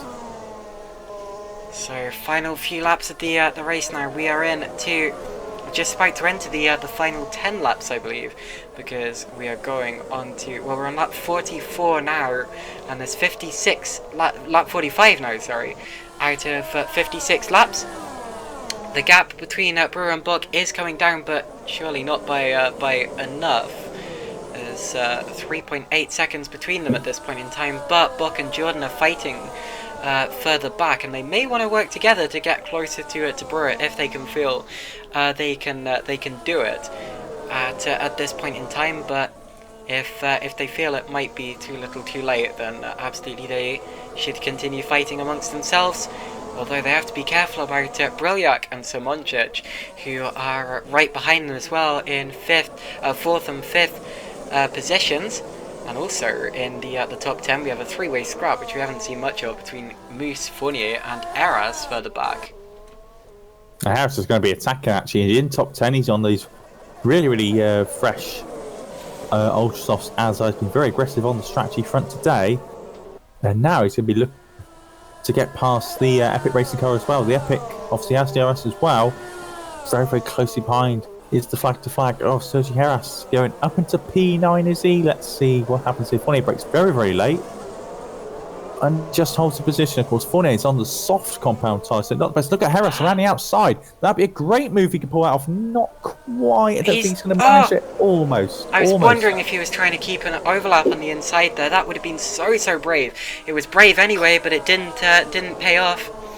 And I have to say, if Harris had pulled that one, that would have been one of the bravest moves I've ever seen. We've had a bit of drama. Alex Siebel's had a spin. Has he? Siebel's spun going into the triple right-hander. Towards the end of the lap, he just lost the back end of the car. Easy to do around that corner. He can check a lot of speed in. But Siebel has not only lost time, he's also damaged his, obviously, his very, very precious ultra soft tyres at the end of this race. So he's dropped back really far away, actually. And interesting to see now whether his speed will be affected as a result. But not looking good here for the reigning champ. He's seeing his championship here slip out of his fingers. Oh no, well, Siebel obviously under pressure today and making a mistake, a rare mistake. You don't often see Siebel making errors like that, but anyway, down in 7th position as it stands. Still, well, he didn't lose any places in all of that, but he may well have lost them effectively. If otherwise he may have been able to challenge Kelk. Not sure that he would have been, but I suppose we won't know at this point in time, because what if doesn't change anything. As further up the order, Jordan is still under pressure from Buck is still under pressure from Jordan. Evolution heading for a 2-3 finish, but only if they keep it clean. And sorry? Got to see his I've just noticed Fournier, Harris and Russo side by side going through these complex as well. I was like, whoa, I was keeping an eye on it. I'm like, I just seen it happen. I thought it was going to be contact.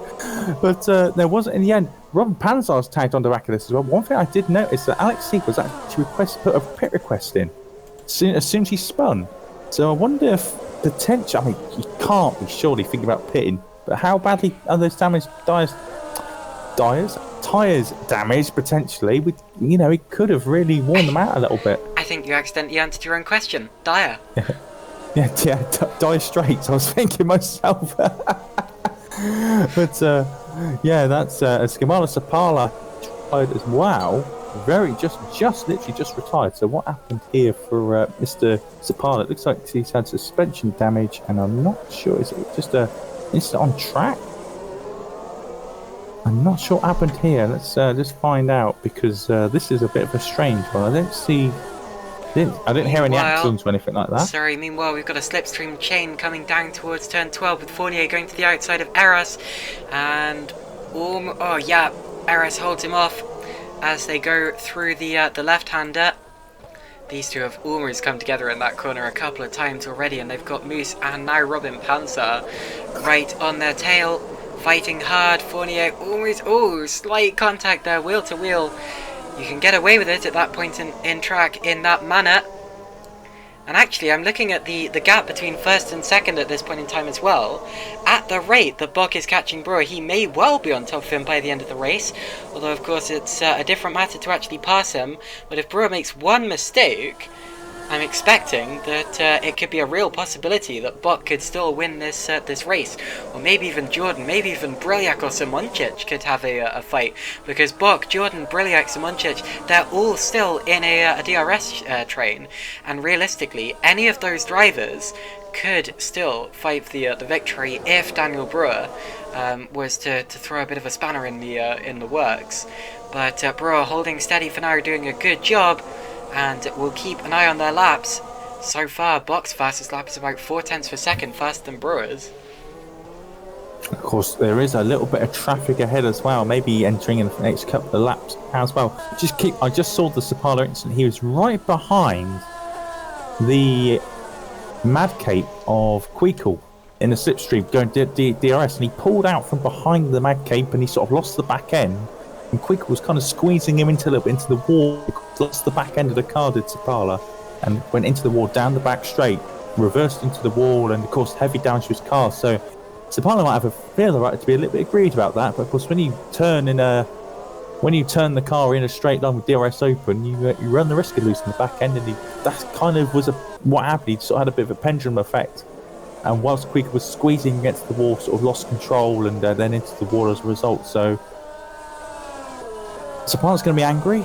I can see that in a report going in, but we'll find out what happens after that. But that's going to be a tough one to call if that does go to the stewards panel after the race as well, in a couple of days' time as well. We're going back into the race. Again, this battle here for 8th, I'm keeping an eye on at the moment. Heras, Fournier, Moose and Panzer, these four guys closing into one each other now. Heras, I think, with that three-stop strategy, has actually got some fast rubber on him, and he's now clearing up the road a little bit, and maybe actually closing to the back of Mr. Siebel ahead of him. Yeah, appears to be the case. The gap between the two of them at this point in time is just 3 seconds, and they've got 6 laps left. So if he's gaining by 3 seconds a lap, then he may well have a chance. Meanwhile, we've got a bit of a situation for the leaders at this point in time, because they're approaching some traffic. It's the measuring car of Ivan Leonov, I believe. Brewer's already got past them, and he only lost about 1/10 of a second in all of that. And it's now down to Bock and Jordan to get past cleanly as well, and also down to Leonov himself to make sure that he's predictable. And it seems to me that he's remained relatively predictable. Got out of the way as they go up towards turn 1, but he's going to slot in between the Evolution cars. He's on the apex, and that's going to hold up Jordan. Jordan loses about probably half a second, I'd estimate, and he's not going to be happy about that. No, I think he was fine. He got out of the way just about, and he didn't affect Jordan's power at all. I think he was absolutely fine, actually, in that aspect. He just got just in time, and he's getting away all the leaders. So I think half a second was a bit extreme there. Maybe more like 0.2 of a second or 3, but anyway. It's all ended up okay, but more importantly, Brewer now losing a bit more time. Obviously, 5.5 laps to go. Brewer's still out in front, and Doc still needs to close up, but the gap is coming down, I believe, around sort of maybe 3 to 4 tenths a lap at this present stage. So we'll see what can happen. So yeah, 32.0 from Dan Brewer. That's his fastest lap this race.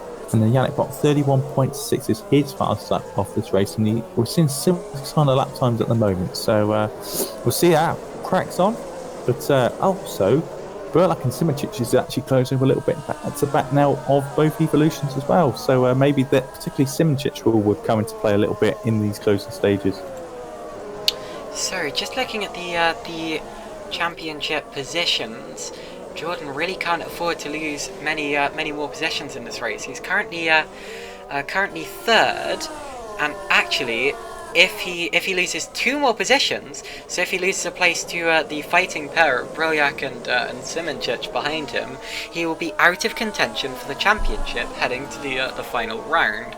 So needs to stay ahead of those two if he still wants a chance of wrapping up the title in 2 weeks time. Sorry, and whatever the case, he's going to come in as a bit of an outsider, but he'll still want to keep it alive until the very end, and as a result, he will probably be quite desperate to either stay where he is or make up positions from here. Yeah, he really will. Got to hold on to this, because at the moment it would be 21 points would be the gap deficit he'll have to make up on Bock. Siebel, of course, is down in 7th position. I think he'll be getting, I believe, 9 points in this race if he stays where he is. Of course, Bock would get 20, so that gap would be 20 points south. If my calculations there are correct. So Bock, whatever happens, if the results like this, it's a very strong position that Yannick's going to be taken to him in Brazil in 2 weeks' time as well. But of course, Brazil can throw up some really unpredictable racing at the best of times. Obviously, very, very quick lap times there, so the lap times will be ridiculously close. And of course, was the threat of rain there in Brazil as well. We've seen that in the past, real life and the sim racing world as well. So now we are well and truly into the final few laps of the race. Not only are we in the final stint, we're also on lap 52 out of 53. The gap between Brewer and Bock is 2.3 seconds, so it's not coming down fast enough now. It came down briefly, but it seems that Brewer is responding to it at this point in time. Knows that he has to keep the buffer at roughly that to avoid the risk of Bock getting into the DRS range. You see them there. That is the top few drivers. Jordan still has DRS from Bock, Brylyak still has DRS from Jordan, Simracing still has DRS from Brylyak, and Kilk still has DRS from Simracing as well. No, he doesn't actually, he's a bit too far back, is Kilk. But definitely second through to 5th, having a scrap, and Brylyak is closer to the back of Jordan than he has been for a long time. Almost had a look that time around, and I think that if Jordan's not careful, next lap might be the one, and that could be the beginning of the end for Dennis Jordan's championship hopes. Just in Jason Muscat as well has had an engine failure as well on the car, so that's the 3rd engine gone to the high of Muscat, the Super Cup champion from a couple of days ago. He's out of this race now, unfortunately, so that brings it down to 21 drivers now, so dropping like 5 a little bit in the end of this race. Ivan Leonov pulls over to one side. I thought he might have had a problem there as well, but it looks like he's okay for now. Back up front, less than 3 laps to go now, and Brewer still got this 2-second gap. It's going to be really touch and go. I think he may just have this, just about. It's sort of like just about being quick enough at the moment to keep this lead, and I think he's going to keep it down to the end, but obviously cannot make any mistakes at all. He's got Ryan Elliott ahead of him as well in this Red Archer car as well, so see how this plays out. So a few more laps to go now, and the gap between the leaders has come down to 1.7 seconds, so within 2 seconds, and if Bock can get within DRS range of Brewer, this could well and truly be on, because then he'll have that extra advantage of the overspeed in a straight line, and we could have 5 for the lead potentially. Maybe 5 for the lead. It's a very, very climactic, very tense end to this USA Grand Prix from the circuit of the Americas. Brewer holding steady for now, heading to his very first GPVWC victory, but only if he can hold it. He's driven a fantastic race so far. And Yannick Bock If Buck can pass Brewer, is well and truly on his way to the title. The gap only come down by 0.2, 32.0 from Brewer, 31.8 from Bock, 31.6 from Jordan, 31.4 from Burlak, 31.4 from Simracing. So if Brewer keeps up this pace, it's his for the taking, because the gap is not coming down by enough now. Ooh, this is really important, in fact, because if Buck wins this race and Siebel doesn't get into the top 6, that means that Buck wins the championship. So, well, that makes it especially important for Jordan that Jordan gets past Buck here. He can't afford to let Buck win the race, and Brewer is definitely dropping back here. So with 3 laps to go, Buck could wrap up the championship here. All he needs to do is get past Dan Brewer and not get passed by his teammate in the process. I'll tell you what, something you missed on camera. Ryan Elliott had a spin right in front of the leaders. And Jordan there very nearly got past Buck, took a look to the inside. You can tell he's getting desperate. You can tell he can see his championship being, his championship hopes dwindling. And yeah, it's very lucky that Elliott didn't make contact with the leaders there. I did see something happening, and it's a good job that that all ended up okay. But anyway, still very tense in the late stage of the race. If Jordan can get past Buck here, then the championship stays alive. If Buck cannot get past Brewer here, then the championship stays alive.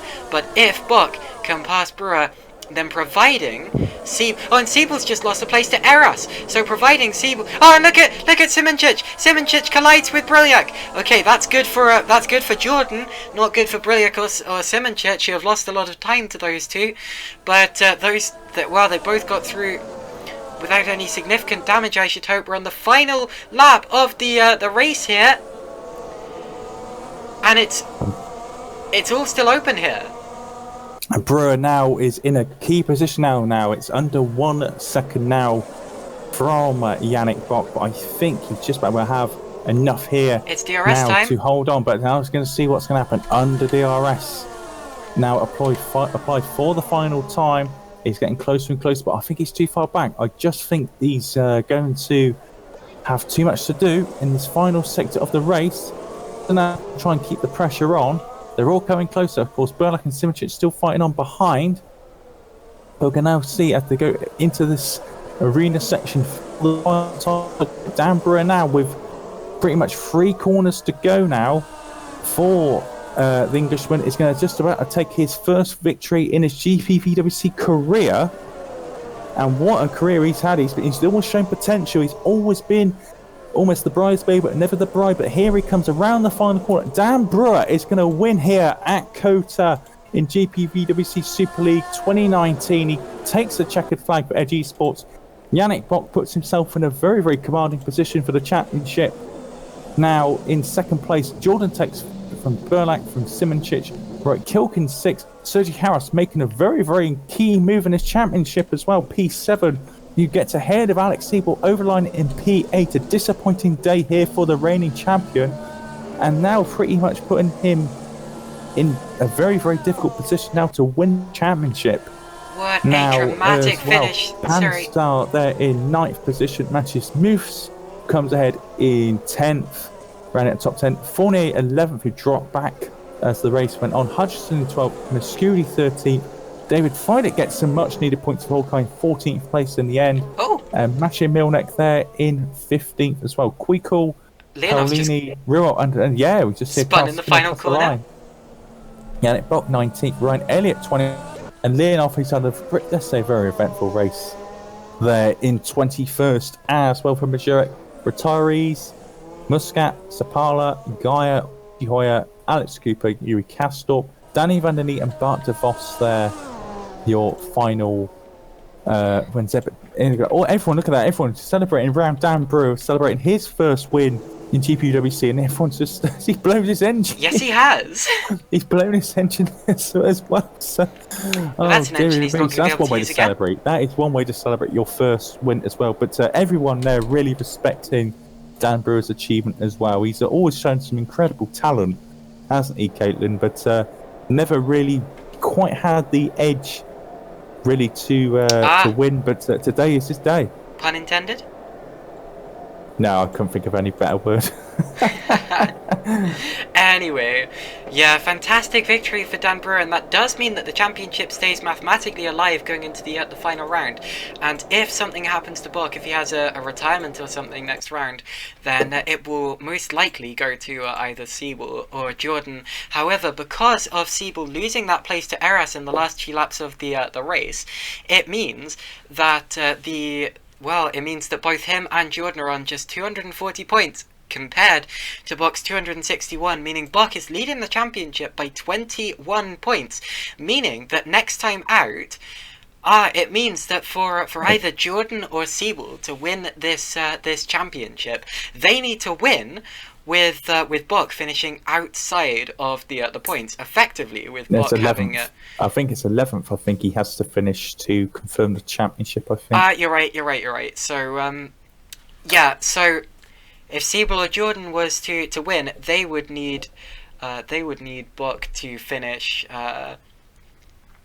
11th or lower, indeed. No, sorry, 12th or lower. So if Buck finishes in the top 12, no, the top 11, indeed, he would wrap up the championship. So realistically, something dreadful needs to happen to Buck next time out for him to lose that championship. But we've seen that happening before in motorsport, and it's certainly not beyond the realms of possibility. But Yannick Buck here, definitely in a good position heading into the final round, with Siebel and Jordan scrapping for second place behind him. So hopefully now wait for some interviews. But what a cracking race that was, and still all three championship contenders still in it, just about in there. But Yannick Buck now, he just needs a drama-free race. I don't know how he's going to be feeling. We will probably find out in a couple of minutes' time when we find out how he's feeling, after that, because he's going to feel in a good position. There's no doubt about that. But just waiting for some people to join us. I'm going to give it a minute before we, because I don't want to drag the broadcast on too much. If no one's there, which as soon as I say that, we have been bombarded by the three championship contenders. I'm just going to take Yannick Buck here. First of all, here this evening, Yannick Buck getting that second place here today. And now, pretty much now, Yannick, putting one hand on that championship trophy and the prize money. I don't know how many I'm in front, but 21 as it stands. 21, okay. Yeah, I will try to win the last race and get that championship. Yeah, so the thing is as well, I think for you, Yannick, you'll just need a P11 to win the championship. So obviously you're going to go in there fully prepared as you always do, but you're going to go out there to at least be imagined to win, or at least get on the podium in Brazil. But I think all you really, worst case scenario, is you just want a clean race. That's all you really need to win this championship. But you must be feeling in some respect a bit of pressure on the shoulders after the result tonight. Yeah, today I was a bit lucky because I was not the fastest guy out there, but I was always in the right train and could save tires and had good stops and good race. And in the end, I was luckily that Dennis didn't catch me because my front right was dead. And I will be fully prepared for the last race and try to win it. Obviously, I'm not aiming for P11 or something like that. Well, I say we'll see how it goes. Obviously, Brazil can always spark up some interesting results and potential weather as well. But congratulations for tonight. And obviously, Evolution, even though you've already won the Team's Championship, Evolution pulling away once again in that as well. So congratulations. We'll be speaking to you in a couple of weeks' time as well. Hopefully. Bring in your teammate and team manager Dennis Jordan into the room as well. And for you, Dennis, here today, third place, another position. Obviously, obviously you'll be 11 points to Siebel into the final round. So even you are the outsider. You and Siebel are both the outsiders for this championship. You still got that at worst, that's second place to play for. Yes. Well, thanks, Dennis. But how was you feeling after that race today? Obviously, it's a tough race because all along throughout the full 56 laps, you was involved in a battle. Pretty much, pressure on your shoulders all the way through. Yeah, that was pretty crazy. I mean, I don't know if you can call it battle. I mean, I think the first half of the race was pretty much the leader going just about slow enough that no one passes him. So, yeah, but once the race started off there in the middle of the second stint, was quite a lot of fun. Shame that I couldn't quite get the victory. Yeah, but I say you got to admit, Dan Brewer there did what he needed to do. He was, just got the strategy right. That second stint, just with those super soft tyres here today, had the edge overall and just about winning in the end there as well. But I think the goals now for, as I say, feel free to add something if you wanted to, Greg, on it. I think goals for the season now are pretty much sorted. Teams Championship was sorted long ago now. Extending, of course, getting more points there as well. Apart from your own personal targets, Dennis, is there anything else you think you could achieve from the season apart from obviously a driver's title? Well, I think there's one more race and one more 1-2 for Evolution to get, so that's the goal for now. Absolutely. There as well. Obviously, we will be probably talking to you afterwards, after the Brazil race as well, because so for both yourself and Yannick, a huge amount of success this year. So again, congratulations for your double podium here this evening as well. Thank you. Now we're going to talk to. Unfortunately, we haven't got Dan Brewer here to talk to. Unfortunately, that's not coming up for an interview. But one person we will speak to actually is Alex Siebel. He's going to be disappointed with this evening's result here. Alex, you've been almost single-handedly this year carrying ACR Football's charge in the Teams Championship, but unfortunately, qualifying and the race, unfortunately, it's just not your day today, unfortunately. Yeah, I mean, well, it was not a good qualifying. Started with a bad qualifying, and yeah, it seems that this season I'm always on the wrong end when it comes to close gaps. Just 1/10 to pole. Yeah, then at the start, unlucky, got tapped. Well, yeah, and then it was almost done the race. I tried to do something different in the second stint and go really, really long, just in case the guys in front will fight and I can get some positions. But yeah, then I spun. And on top of that, I lost all my tires and couldn't drive fast to the end. It was like the worst race like I don't know in 5-6 years. Congrats to Yannick and also Daniel. Amazing strategy once and also amazing pace throughout the race. Congrats to them. Yeah, it's a shame Daniel's not here to be wanting to be interviewed, but obviously Alex today, P8, obviously, you and Dennis being the outsiders of this championship, but even if you might think the championship's a little bit out of reach, now you're both 21 points away, at least you still got each other to battle for second place in the championship as well. So I guess for you now, that is your main target now, is to at least hold on to second. Well, I'm not looking at second place, to be honest. I'm more interested in winning the last race because I was so far away the last couple of weeks and months from winning. That's annoying. That gets annoying sometimes. Yeah, that's my main goal, and if it's enough for P2 or P3, I don't care. It's more about winning the last race.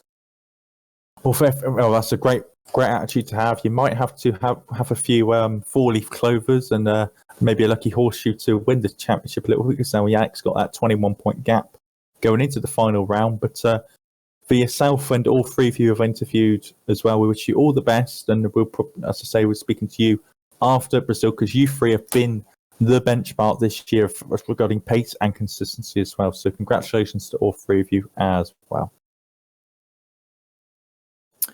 So that's been Kota. Got one more to go. What a season it's been, It's been a long season. Obviously, we started in March. You're all back in Australia. It's been a really, really long slog for a lot of these guys here, Caitlin, but the season's nearly over, and we can, after that, obviously be partying all night long, for a lot of the teams and the drivers in the whole of career ladder. 2 weeks' time, it's where it ends. Yeah, totally, and I'm so looking forward to the championship decider at Sao Paulo in 2 weeks' time. It's going to be unmissable. I expect drama, and although it looks relatively wrapped up for Yannick Bock, and I am touching wood as I say this, I'm sure that we're still going to get a proper fight for the victory. And maybe even the championship as well. So whatever the case, we will see you in 2 weeks, and I've been Caitlin Penny, and I will hand you right back over to David Carter. Yes, so say if you enjoyed tonight's broadcast, obviously leave a like and subscribe as well. And if you are watching this new, obviously check out the description of the video below, and check out our Discord, our website, and our forum as well to see how you can get yourselves involved if you're watching this and you feel like, I like a piece of that one day and race with some of the very best in the world. But 2 weeks' time is our finale in Brazil. I hope it'll be a bit of a party atmosphere for those guys. Almost a bit of a celebration of not just the Super League, but also GPVWC in general this year. And another amazing year we've had for competition on track and friendships off track as well. I've been David Carter, alongside me has been Caitlin Penny. 2 weeks' time for our finale. We'll see you then. Bye for now.